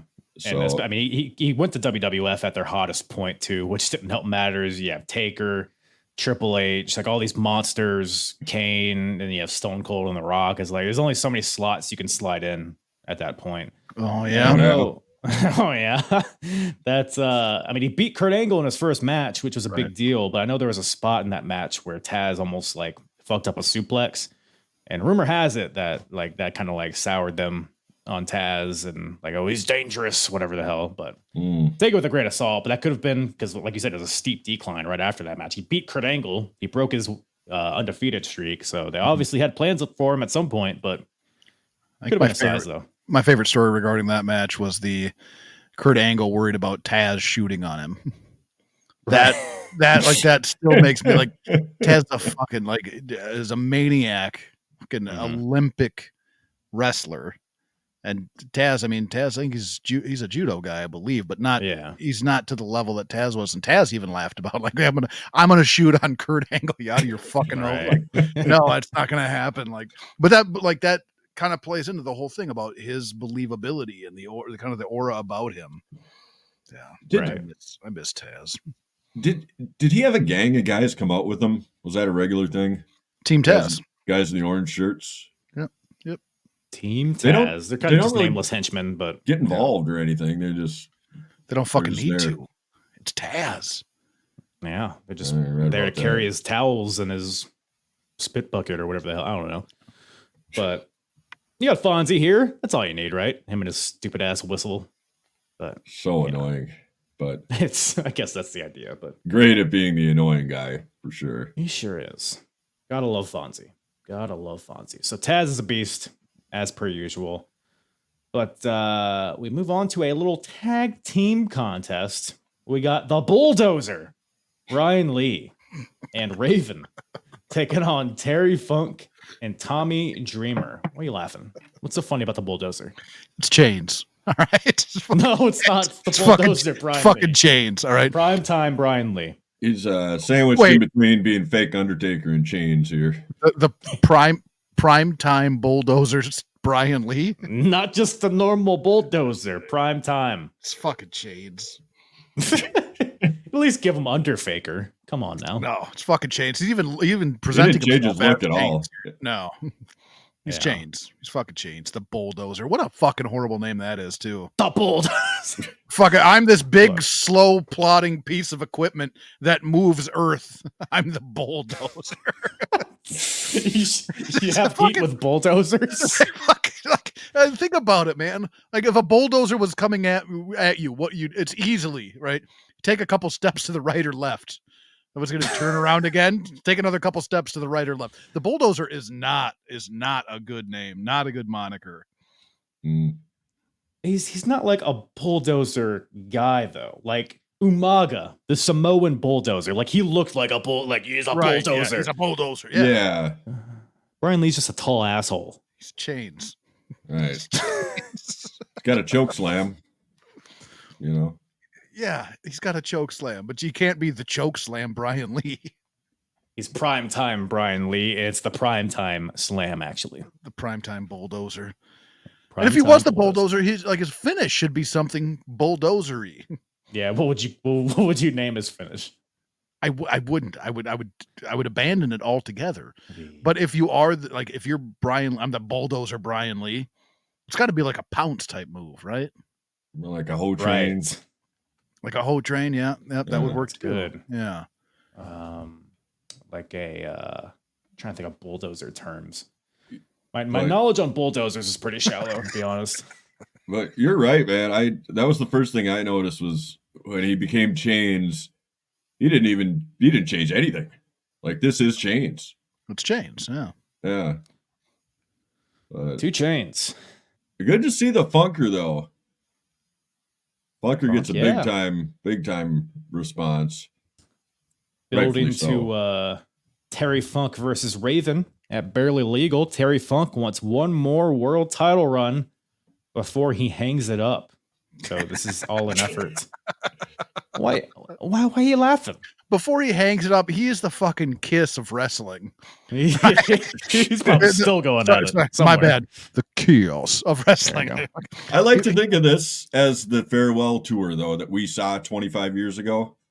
Right. He's still pretty good here. Right. Okay. I'm with you. Carried on longer than he needed to, probably because he didn't know any better. Right. But it was a treat to see him, later day Terry still have his. It was still him, You're not watching a decrepit old guy out there. Right, but I think he officially retired 3 weeks ago, and he died last year. Right. I think he's still probably active, listed actively, but I mean, you never know. I know what you're saying, though. Yeah. I don't think he's that old. So he was born in 44.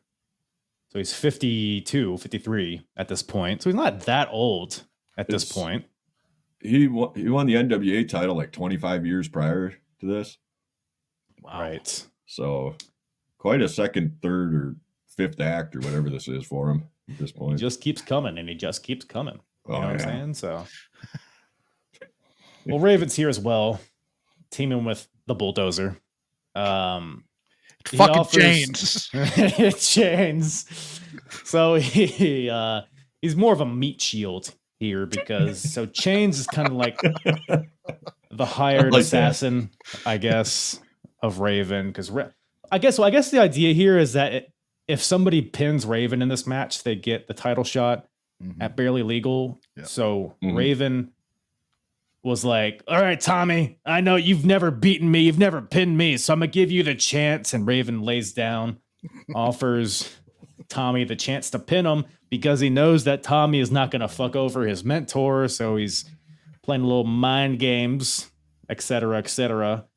Tommy just jumps on him and pounds on him. Oh, yeah.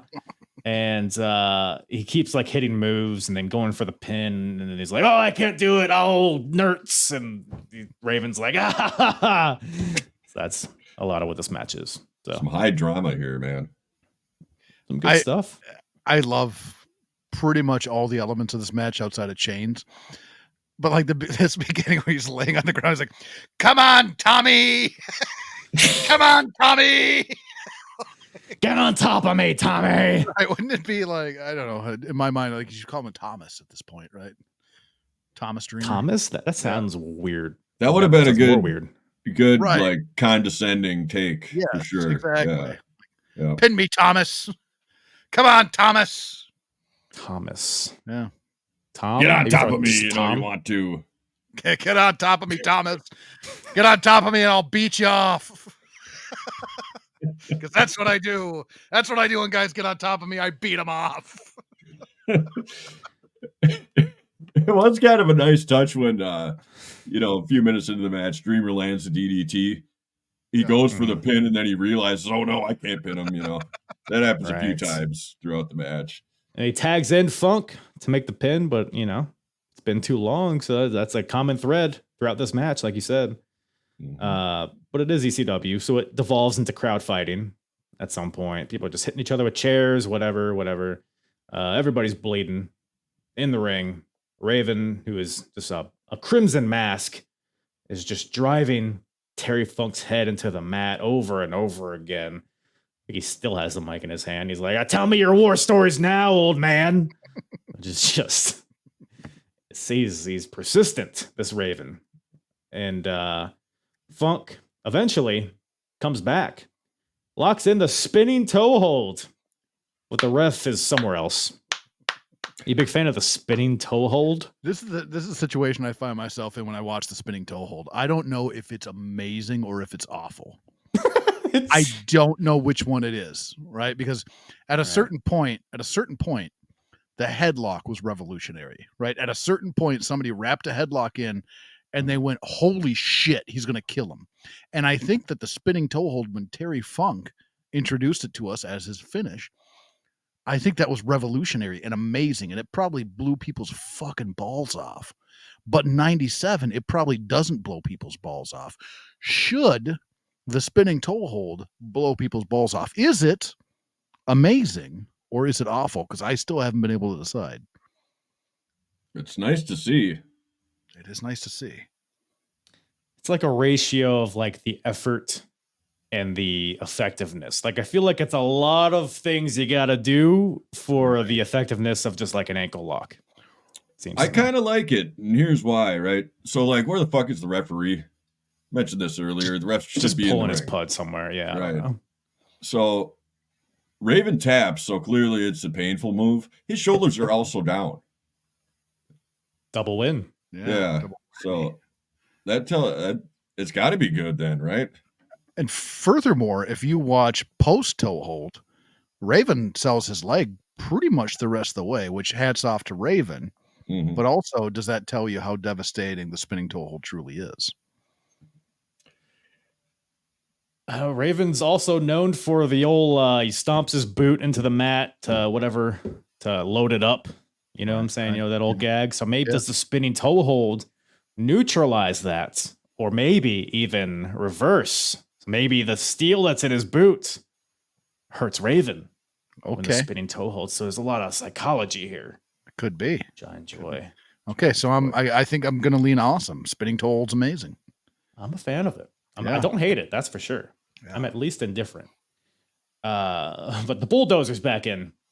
He stops this tomfoolery. Change is back in with a trash can because, of course, bashes both Terry Funk and Raven with this trash can.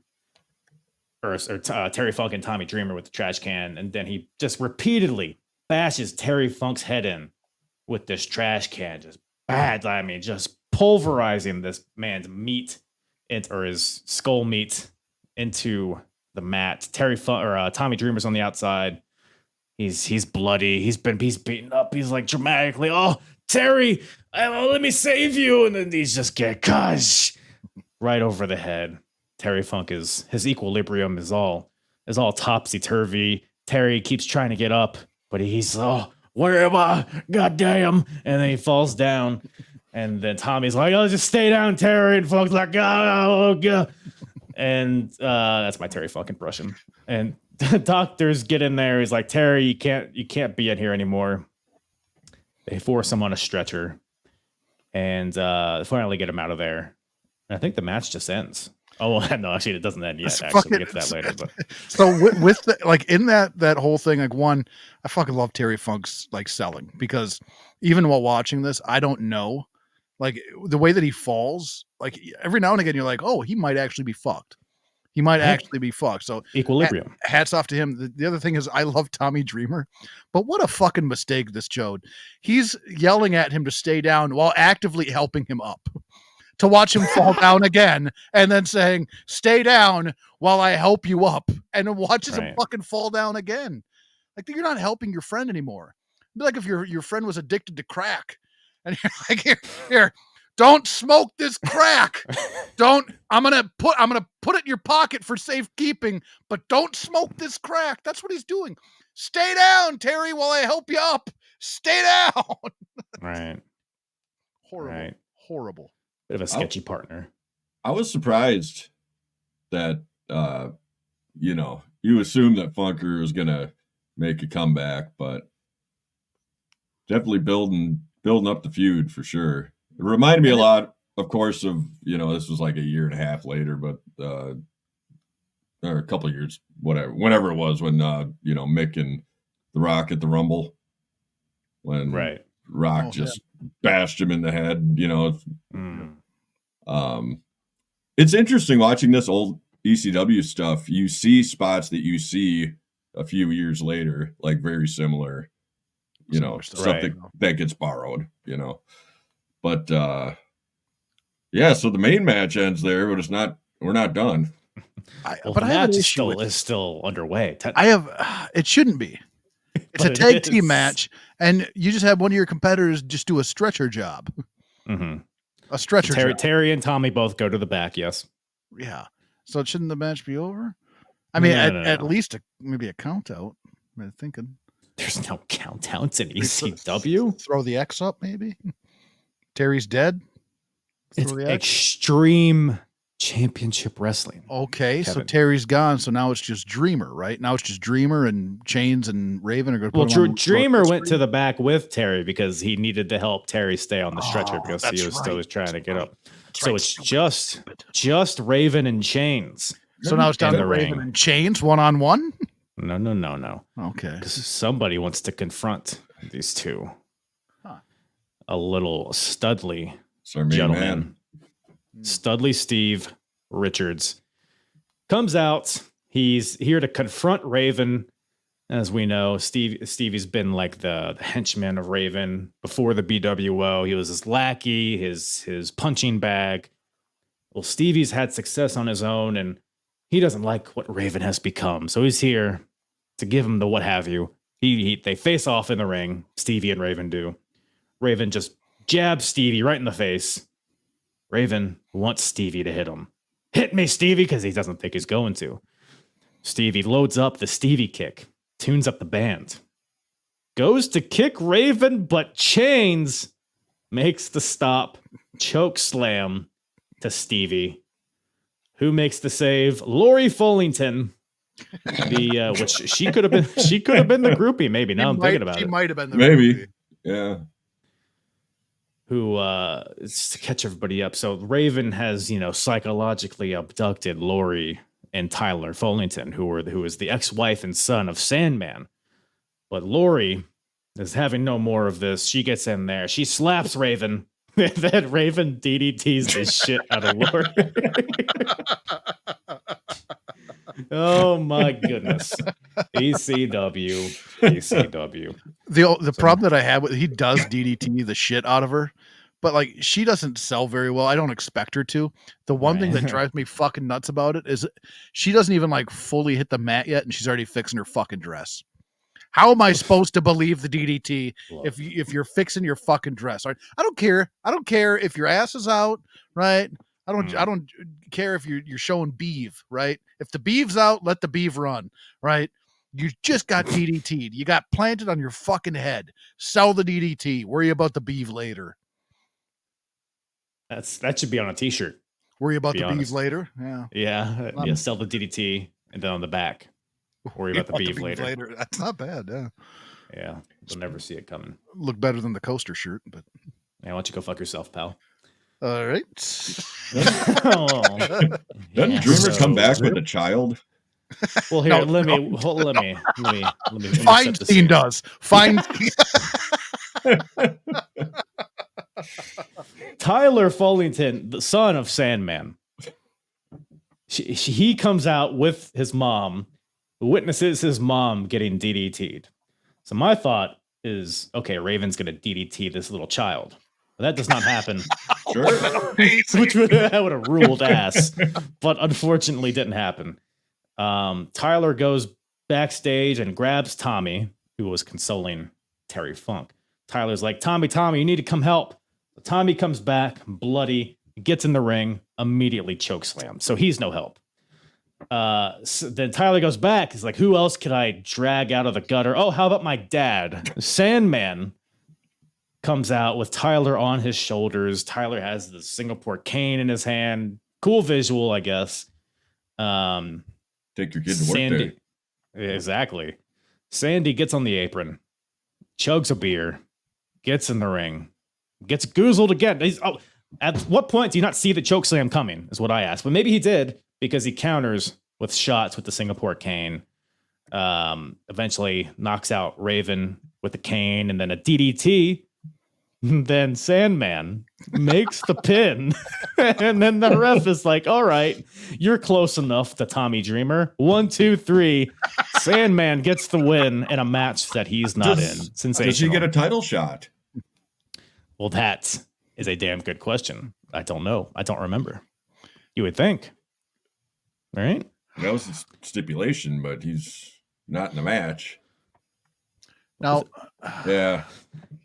I really, I know I'm the rules guy, but I don't mean to harp on rules, but as soon as Stevie's out and Stevie throws anything, right?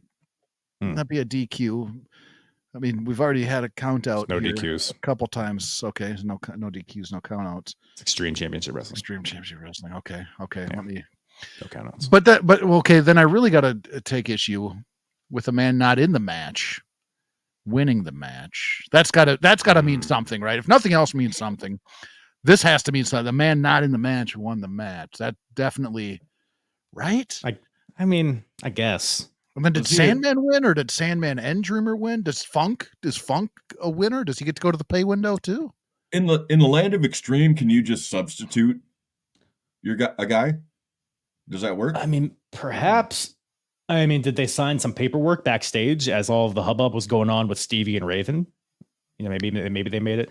I mean, or could have what's his Bill Chetty? What's his name? Chris Chetty? Chris the rookie. Yeah, Chris Chetty. Could the rookie have just come out and pinned Raven and gotten a title shot? Because they didn't ring the bell when Funker got wheeled out of there. So we're still talking a live match. Now, because Sandman was the replacement for Funk, does that mean that Funk would get the title shot in this situation too? There's a lot of questions in this whole thing.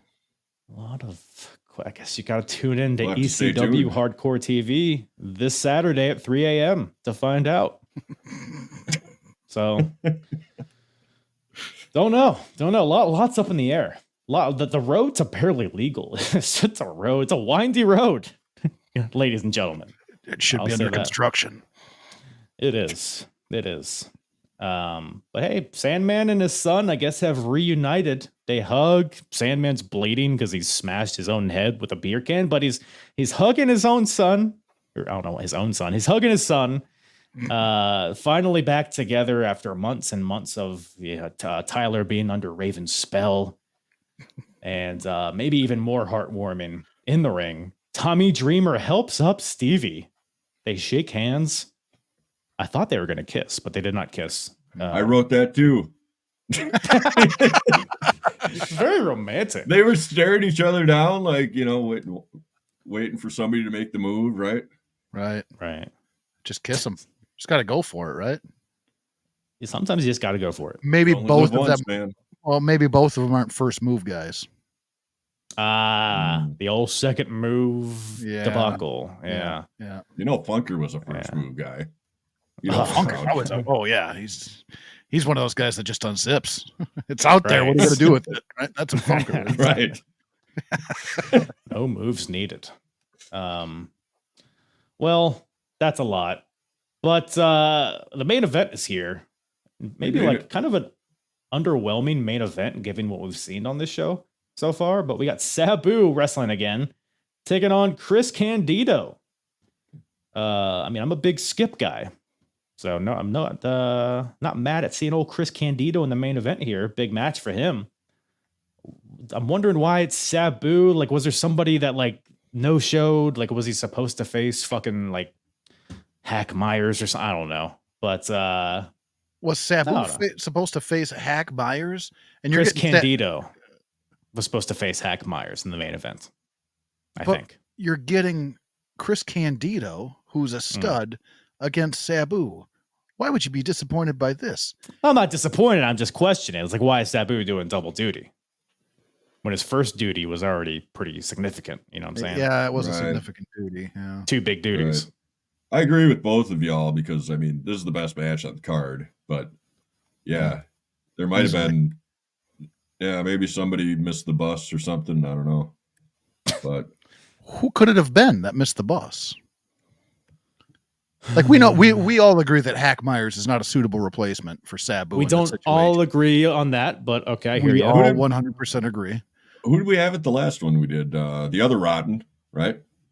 Could have been Ian Rotten versus Chris Candido. No, that would have sucked. Keep going. JD Drake. What was his name? DC Drake.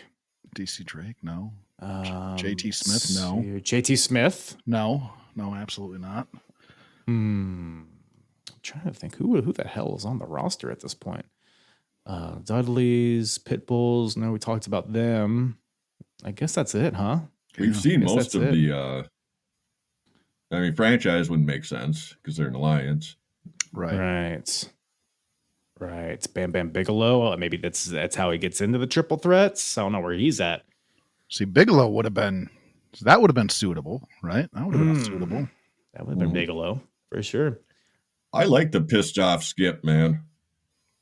Oh, he's still pretty new to ECW at this point, and so far he's been kind of like the not bumbling, but like the silly guy, like he's kind of like the Eric Young almost in this situation. But he comes off very serious in the promo before the match and in the match itself. I agree, great match. Candido cuts a promo in the beginning. He's like, he feels disrespected. He feels like Sabu can't wrestle his way out of a paper bag, is what he says. Like, well, tables don't fight back, but I do, or whatever he sounds like. That's fucking horrible. I was like, Candido's he's from the South all of a sudden. Give me one better. Tables don't fight back, but I sure do. Check out these jumping jacks I'm gonna do right here. No, that's not Chris Candido. Shit, that is a better one. Well, egg on my face. Yeah, good match. What'd you guys think about this little ditty?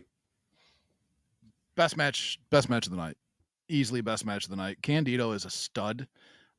Sabu is, what Sabu is, right? And I don't want to say Sabu is bad because I don't think he is.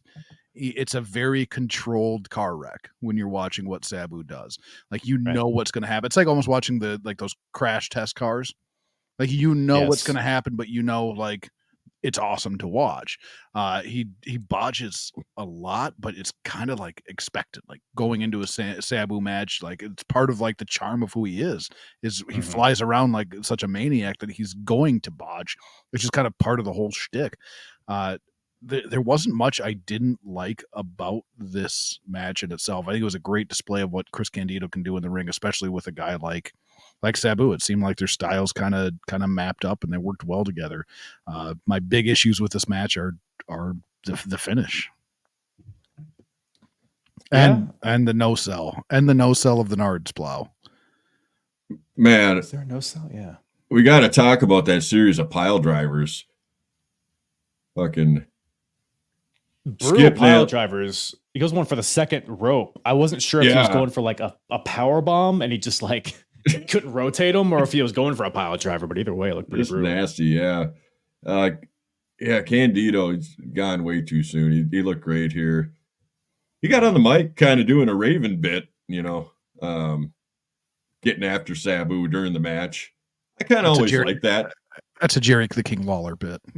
Well, Raven did it earlier in the night, so I was just, right. All right. Ties it all together. I loved when Lawler wrestled and commentated his matches. That was one of the greatest things ever. But yeah, as far as Sabu goes, this is as crisp as you can get with Sabu during this era. Still sloppy, but he's hitting his spots, jumps out into the crowd. All the hits, but you didn't care for the end, huh?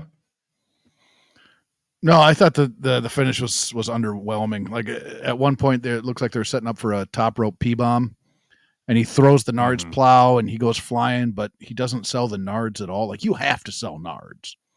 If you get hit in the Nards, you have to sell Nards. If you get Nards and then thrown off the top rope, would the back pain not be supersede the Nards pain? There was a little bit of a disconnect there, because I think that the Nards plow was supposed to completely launch him off. And it's like he hit him with the Nards plow, and then he just kind of went over and jumped. You know what I mean? Like, it was not fully connected, but I think it was the Nards plow, and then off the top, I think you still sell the Nards. Because think about it. If you get slapped in the back at the same time you get slapped in the sack, you're grabbing your sack. You're not grabbing your back, right? That's the way that works. Is that poetry? Is that a haiku you just said? I'm a little bit of a wordsmith. You're a bit of a linguist. Yeah. That's what they say about you. But no, I mean, look, this match in ECW, you don't get a lot of matches with like a good psychological story behind it. Whereas this one, so Sabu's already wrestled tonight. So in theory, Candido has him scouted. So there's a lot of spots where Sabu will go for the triple jump into the crowd, but Chris Candido knows it's coming, so he throws a chair at Sabu to stop it. And then Sabu goes for the triple jump moonsault in the ring, but he gets the knees up, and then he counters a Sabu springboard kick of some sort into a back suplex. Like, just crispness like all throughout, and he's countering all of Sabu's hits. And so just good story told there. Just he had him scouted from the earlier match. And Chris, he laid it out in the promo. He's like, he's not for this hardcore shenanigans. Like, he's a wrestler, and he wrestles a lot. Pile drivers all throughout this match. Headlocks from the South again. There we go. But Chris, he's like, well, I think I could dip my toes into the hardcore shenanigans. So he goes for a triple jump of his own, but Sabu counters. He beats him to the punch with a flying leg lariat of some sort. So it's like Chris, like when he tries to go against what he does is when that's where his downfall comes. So just a fun thing to watch, fun story to unfold. And like you said, the finish was a bit like, of all the things Sabu does, like a triple jump, spinning leg drop. I guess it's just like a accumulation of all the other damage done, but Sabu gets the win with that little ditty. And Candido grabs the mic after the match. He's like, "Hey, you beat me. You won the match." I don't know. I'm AJ Styles now. I don't know what's happening.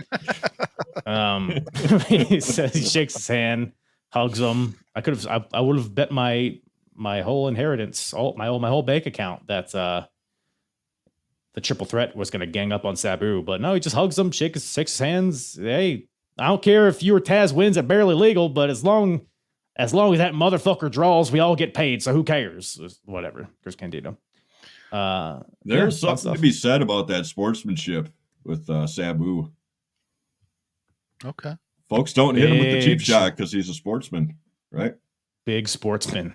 That's what people say about Sabu. Homicidal, genocidal, sportsman. Sabu. So the finish was definitely underwhelming. And then we get to the Candido promo at the end, which made me fucking laugh because we're back to the censor, not censor stuff. And through this, he's calling him he's like, "You fucking beat me on my fucking own. You're the fucking man. You're a fucking king. But you got some fucking balls, but they beep out balls."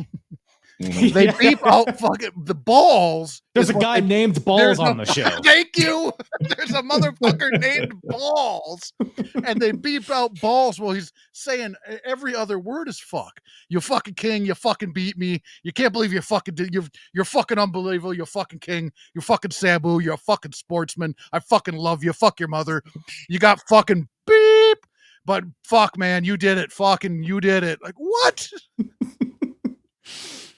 Blew me away. And then the sportsman finish is kind of a weak finish to the whole show, right? There's a weak finish to the match. Then there's the promo. And then it's like, okay, we're fucking done. Because that's what Candido says. I'm fucking done. Don't worry about the rest of this fucking shit. We gotta clear this fucking ECW arena. We got the fucking janitors got to come out and clean up after all you slobby motherfuckers.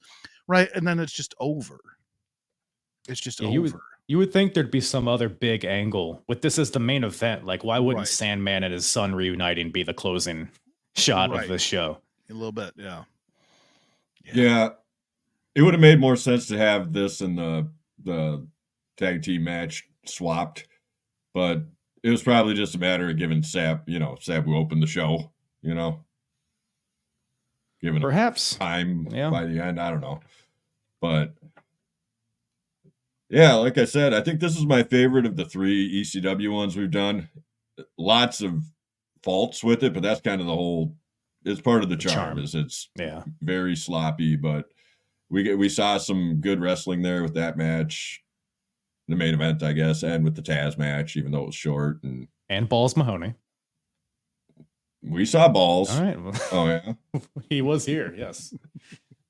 Little Balls peeked out. But if y'all had to grade this show from a scale of 0 to 100, what do you think you would throw at it?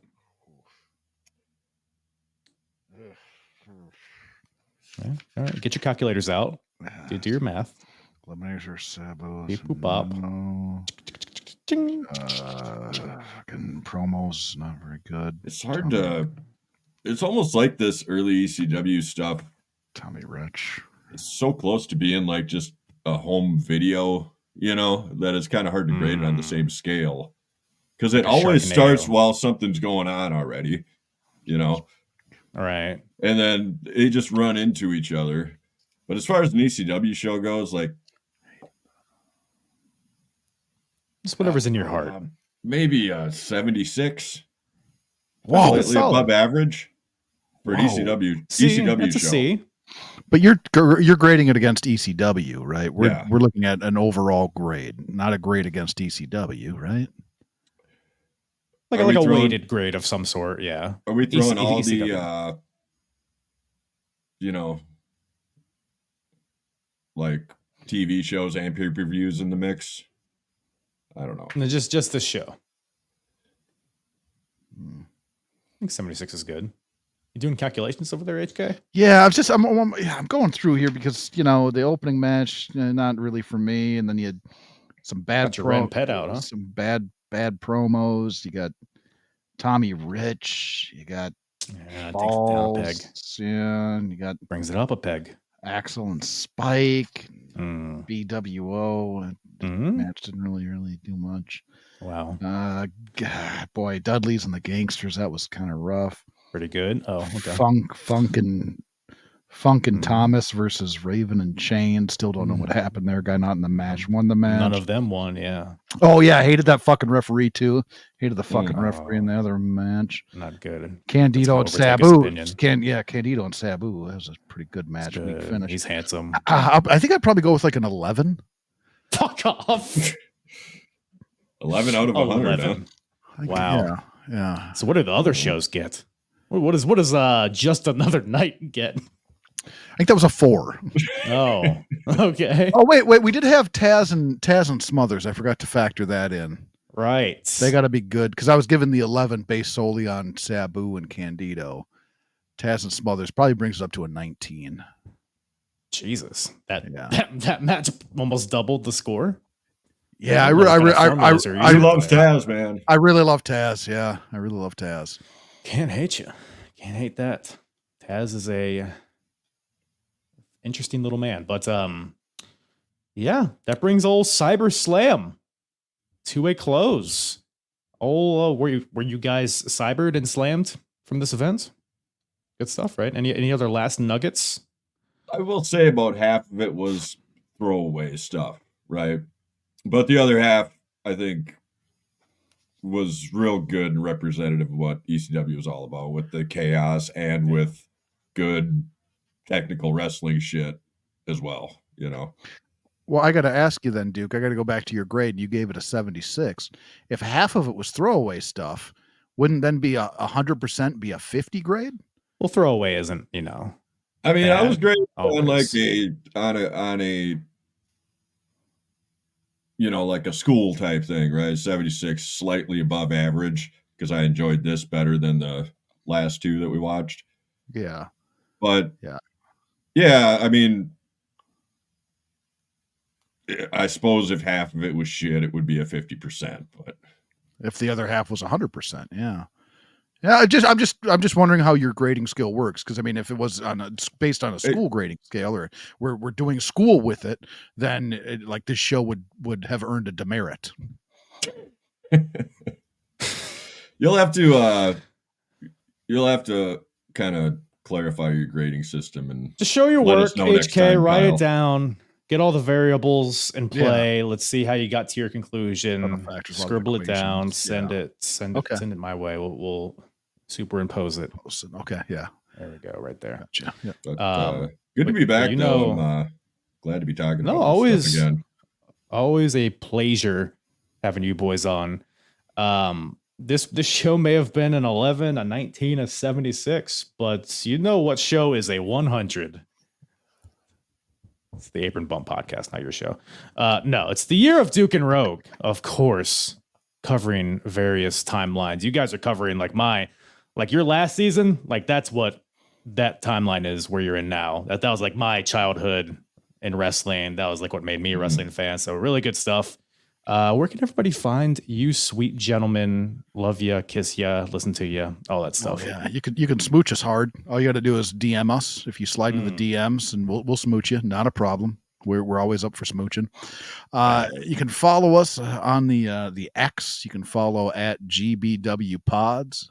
You can follow at Year of Pod. You can follow Tots Pod. You can go over on Facebook. We got a little Facebook group. I think it's called It's just look up Gorilla Brain Wrestling Podcasts. Also, it's an Instagram for all you hip young kids out there that use the Insta. It's what to fucking look Young for, kids, right? Yeah, find me on my Facebook. Yeah, MySpace too, asshole. No, I don't have it in mind. Well, I'll look into it. We'll look into that. Is Instagram not a hip thing anymore? I don't know. I don't know. I don't have one. Maybe. You got an Instagram, don't you? You got an Instagram head. I got one. Look, you hip cocksucker. Come on. So you could follow. Yeah, you can follow us across the socials there. Just look up Gorilla Brain Wrestling Podcast, and you can Spotify or Twitter. Or, what's the other thing? Apple Podcasts, Gorilla Brain Wrestling Podcast. Yeah. You'll find Year of Duke and Rogue. You can go to Pro Wrestling Tees. You can get one of our sweet shirts. We got a Nards Plow shirt. We got a Nards Plow. And it's Pro Wrestling Tees, Gorilla Brain Wrestling. It's easy enough. You can also catch me live every Monday night with the Shining Wizards, which I know Handjob. You can catch Handjob over there every now and again. I reach my hand in there every once in a while through the glory hole. Yeah, I like that. I like when you glory hole us. Yeah, we're covering the covering the glory hole here. Yeah, we're covering the WWF in 2001 after the merger happened with WCW, the invasion of ECW and WCW. Real interesting time. So appreciate it. Yeah. Check 17 to 18. Yeah. Had a lot of fun. Yeah. You know what? That reminds me. I don't know if I've brought this up. I take great umbrage to the besmirching that you guys put on Limp Bizkit. You guys are pretending like they're not a great band. They're a fucking miserable band. Okay, look. They're not good. No, but they're awesome. You know what I'm saying? No. Like they're not functionally a good band. But like they rule. They rule ass though. They don't rule ass. Don't use Jimmy King sayings when it comes to Limp Bizkit. Don't do that. I will rule you. It's another guy that rules ass. So that kind of ties it all together. Oh, Limp Bizkit's horrible, man. I'm disappointed in you. What's your favorite Limp Bizkit song? Oh, well, fuck you. All right, because I was going to open with that. You can eat a shit. Bob Backlund rules ass. He rules ass. And I don't know why you're shitting on Bob Backlund. Right? Stupid atomic drop. Stupid chicken wing. You're fucked. Stupid chicken. You're fucked in the ass, this man. Guy's 5'4" and he's a world champion. 5'4". Are you 5'4" too? He's at least 5'10". Come on now. Yeah. Don't be mean, Kyle. Bob Backlund kicks ass. Shitting on him fighting Alex Shelley. You fuck yeah. How do we get Alex Shelley? Bob Backlund? You gotta need shit. Well, because one of those things rules and one doesn't. This asshole doesn't know how to appreciate the things that need appreciation. That's Bob I'm going to put a poll on X. What's better, Bob Backlund or Limp Bizkit? And we're going to see what the results give us. You can't trust those motherfuckers. You can't. You know what happened? Duke and I trusted these motherfuckers to tell us, hey, where should we go next? And you know what they said? TNA. It was a mistake. You can't trust the public. You put it in the hands of the public, they'll let you down every time. I voted for TNA. Fucking George Carlin said, the public sucks. Fuck hope. Man, that almost took down the podcast, man. Yeah. Not really leaving it. Dark times. So we took the power back, Yeah. I had to start wearing long sleeve shirts when we were watching TNA, if you know what I'm saying. What? What does that even mean? That was a dark joke. Or we're ending this. You can tell me after we're done. Once again, thank you to Kevin and Duke from the Year of Duke and Rogue podcast for joining me on this lovely, lovely episode. Go check out the Year of Duke and Rogue podcast wherever you listen to podcasts. All their socials in the description below, as are mine.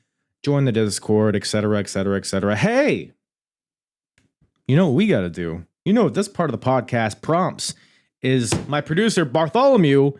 Hit that jingle, you stupid son of a bitch. WCW, ECW, WWF. Who's the hardest promotion? Eric or Vince or Paulie? I think we can agree, though. Heck, Myers is the shit.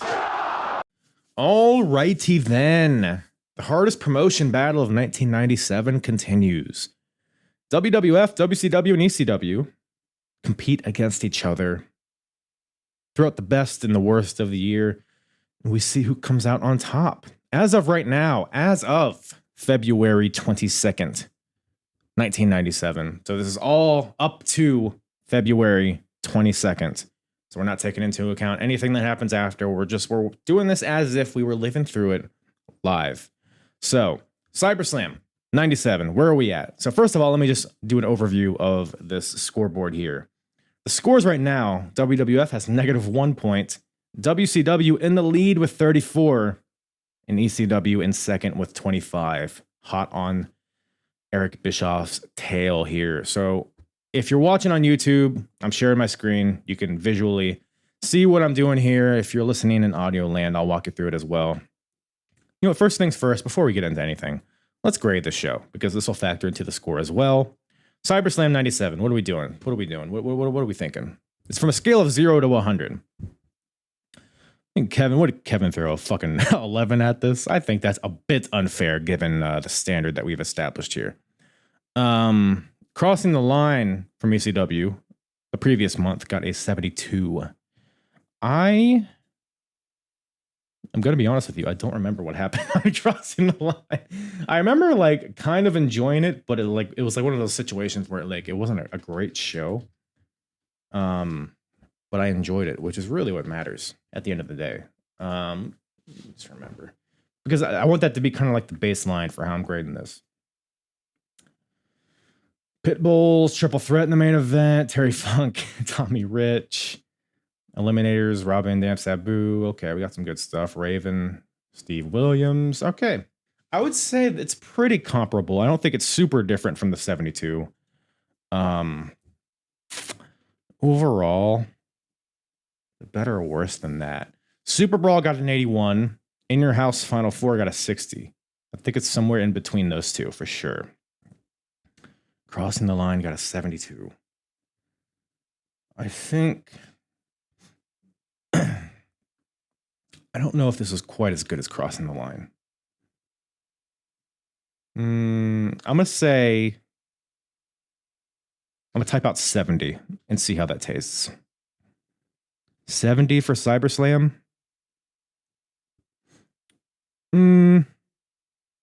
I think no, because there were some good storyline pivots on this show. But there also wasn't. I think Crossing the Line is when the Dudley Boys formed, Devon and Bubba. You also had the Pitbulls and Triple Threat stuff, whereas it wasn't as prominent on this show. I think CyberSlam gets a 70. I think 70 is fair. 70 is fair for CyberSlam. So what we do here is refresh this.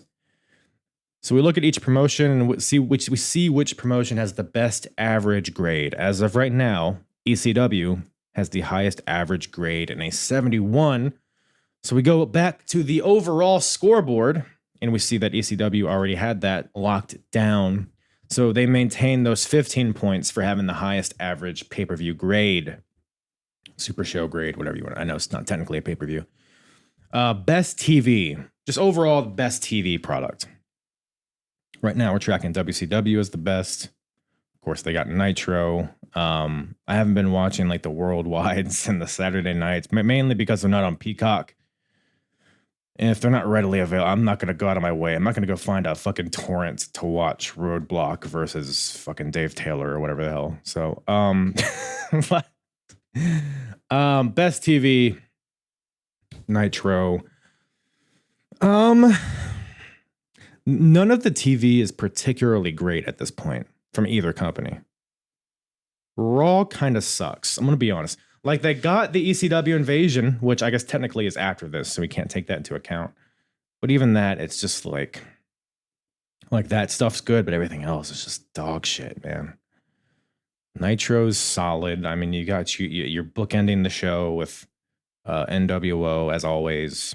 Constant thread, but it's right as of this moment, it just feels like they're kind of in idle a little bit.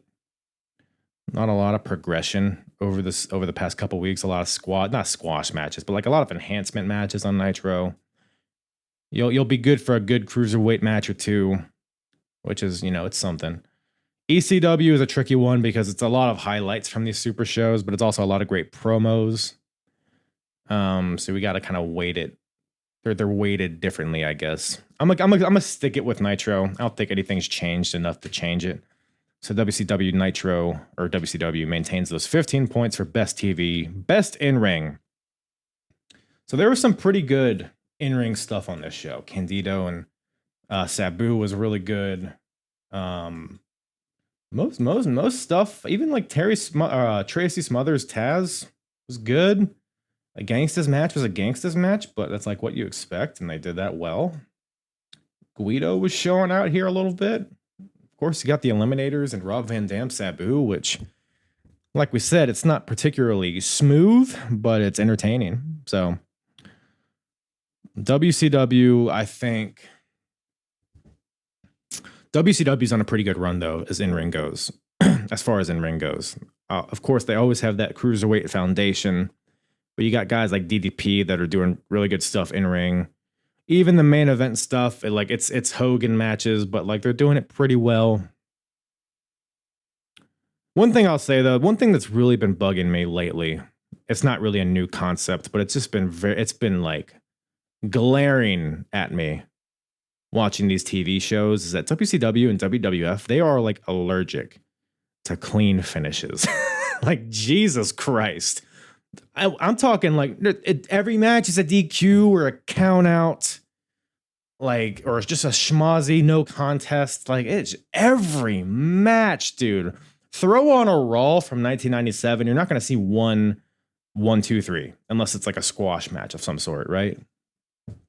Or if it is, it's like it's so much and like interference, and which I like a good bit of tomfoolery and shenanigans in my matches, but every single match wears on you a little bit. So, and WCW is pretty similar, not as bad, I don't think. No, yeah, they're as bad. I think ECW overtakes it. I think ECW had enough good matches on this show to overtake them. So ECW steals those 10 points away from WCW. So that puts ECW back in the lead with 35 points. WCW at 24. So we had a little swing there. Best out of ring, just overall, talking the storylines, characters, the promos, all that stuff. Segments. We're tracking ECW as the best right now. Yeah, I mean, WCW, they just had the introduction of Macho Man into the New World Order, but otherwise we're kind of spinning our wheels there a little bit. Horseman stories got some good stuff going. You got Ray Mysterio, William Regal, and Prince Ikea. You got some other stuff in the undercard. Luger and Giant. You got Sting. Sting is still, where does he lie? That's where we are at in the timeline. So that's good stuff. ECW. I think overall ECW still maintains this. I mean, we saw the stuff with Sandman and his son reuniting on this show. Huge moment. The Pitbulls and Shane Douglas, that whole story. And just overall, all the promos in ECW are just so much better than the other companies right now. So I think ECW holds on to those 10 points for now. So now we move on to the best section. These are all the best of each category here. So best match of the year so far. We are tracking the In Your House Final Four four-way match as the best match of the year so far. On this show, so the question is, what's the best match on this show? It's either the tag title ladder match between the Eliminators and Rob Van Dam and Sabu, or it's Chris Candido versus Sabu. I'm inclined to go with the opening match. So the Final Four, like, I really enjoyed it, right? It had its problems, right? Like, I don't know. It's like over the top or pinfall, but it should have just been over the top. But then it was all over the top anyways. All the eliminations. I don't know. It kind of stretched itself a little thin. Like, it was just a long match. Most of it was good, but some of it wasn't. This ladder match here with the Eliminators and RVD Sabu was not technically good, but as I said in the show, it's one of the best clunky matches you'll ever see. Not a lot of botches per se. It was just very like rough around the edges, which I guess is not a bad thing necessarily, especially for ECW. Fits the theme. You got the storyline implications at the end too, with RVD not shaking the Eliminator's hands. Is there tension between RVD and Sabu? So you got some storyline progression within the match as well. Do we go? Does this tag match overtake the 4-way here? Now, keep in mind, we are not at WrestleMania 13 yet. So I have a feeling this might be overtaken anyways. So, well, you know what? Fuck it. Let's do it. ECW CyberSlam 97.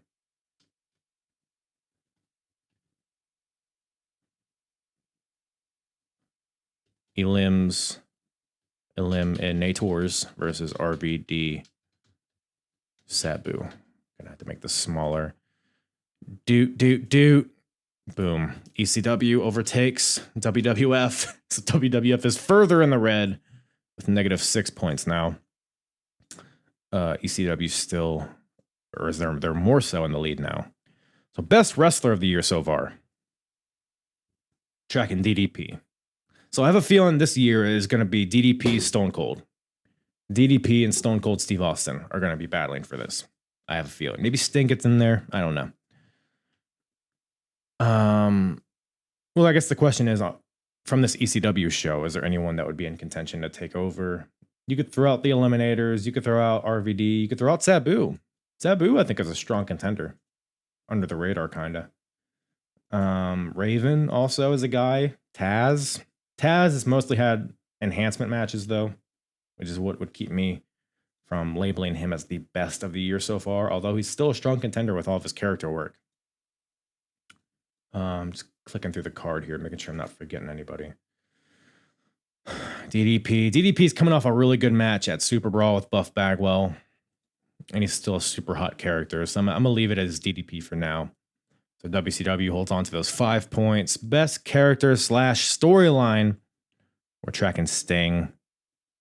From this show, you got the Sandman Raven story, which I think had a good start and a good end. I'm assuming this is the end that we just saw. In the middle, it kind of just felt like it was an idol for a long time. Maybe not. I don't know. I still think Sting, just the overall intrigue that Sting creates every time he's on screen, I think is a testament to how well that character has been established and how interesting the storyline is. So I think Sting holds on to that for now. So WCW holds on to those 5 points. Best segment of the year so far. We are tracking DDP giving the Diamond Cutter to Scott Hall on Nitro as the best segment. Sandman reuniting with his son was a really good moment. What led up to that? Let me refresh my memory here. Okay, this was the aftermath of the Brian Lee Raven versus Terry Funk Dreamer match. Raven DDTs his mom, and then he's like, whatever. That whole aftermath of that match was pretty good. I don't know if it beats the significance of the Diamond Cutter to Scott Hall, though, because that pretty much made DDP. DDP is currently the wrestler of the year, mainly because of that segment. Maybe not mainly, but it's a very strong variable to DDP's success at this moment. So I can't really switch it out with anything at this moment. I don't think. Unless there's anything I'm forgetting. I don't think so. So yeah, we'll leave it at that. WCW maintains those 5 points. Worst match of the year. So now we move into the worst section. Worst match of the year so far. We are tracking the Royal Rumble Luchador 6-man tag.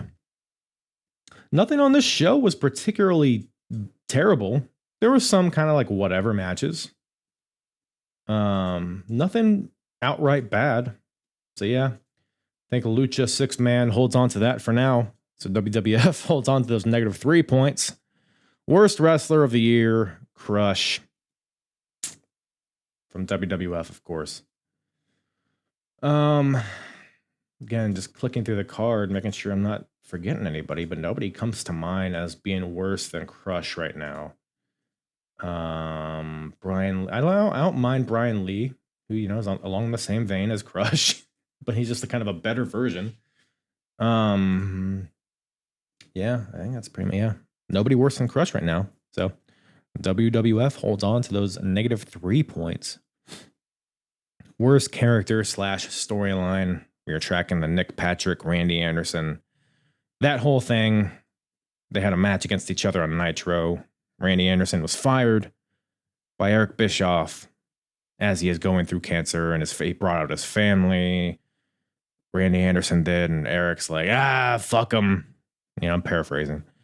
So I don't know how long that lasts, which, you know, if we're a couple months down the line and we haven't seen any progression in that, it'll probably get switched out with something else, maybe something more significant.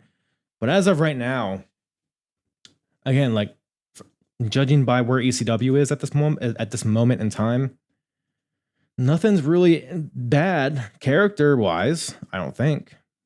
Storyline-wise, I think everything's at least solid. At the worst, you know, maybe forgettable, but nothing's outright bad from ECW at this point. So yeah, I think WCW holds on to those -3 points as well. Worst segment of the year, Miss NWO. Again, I think I said this last time. I think we can pretty much set this in stone. I will be very surprised if anything outdoes the horrendous nature of Miss NWO from Sold Out. That was just...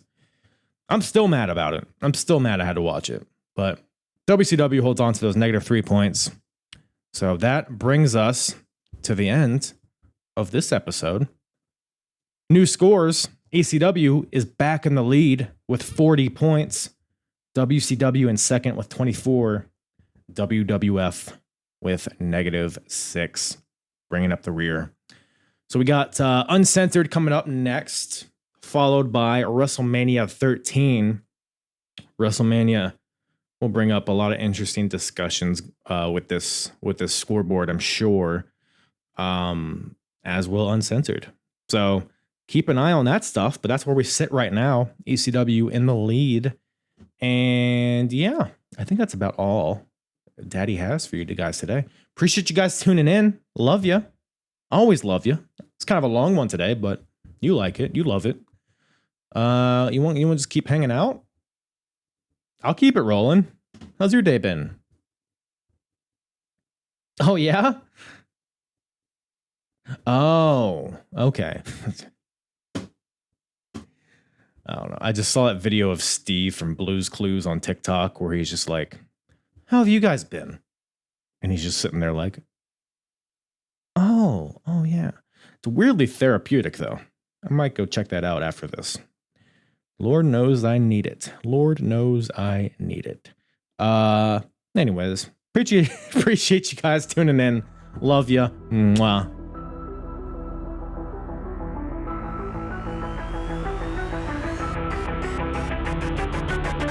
I'm hard. Yeah. It's the hardest. Talk around and disregard it. Strip you off the ground, show you what hard is. Standing strong and proud, nothing can knock it. Let's get it started. It's the hardest. Talk around and disregard it. Strip you off the ground, show you what hard is. Standing strong and proud, nothing can knock it.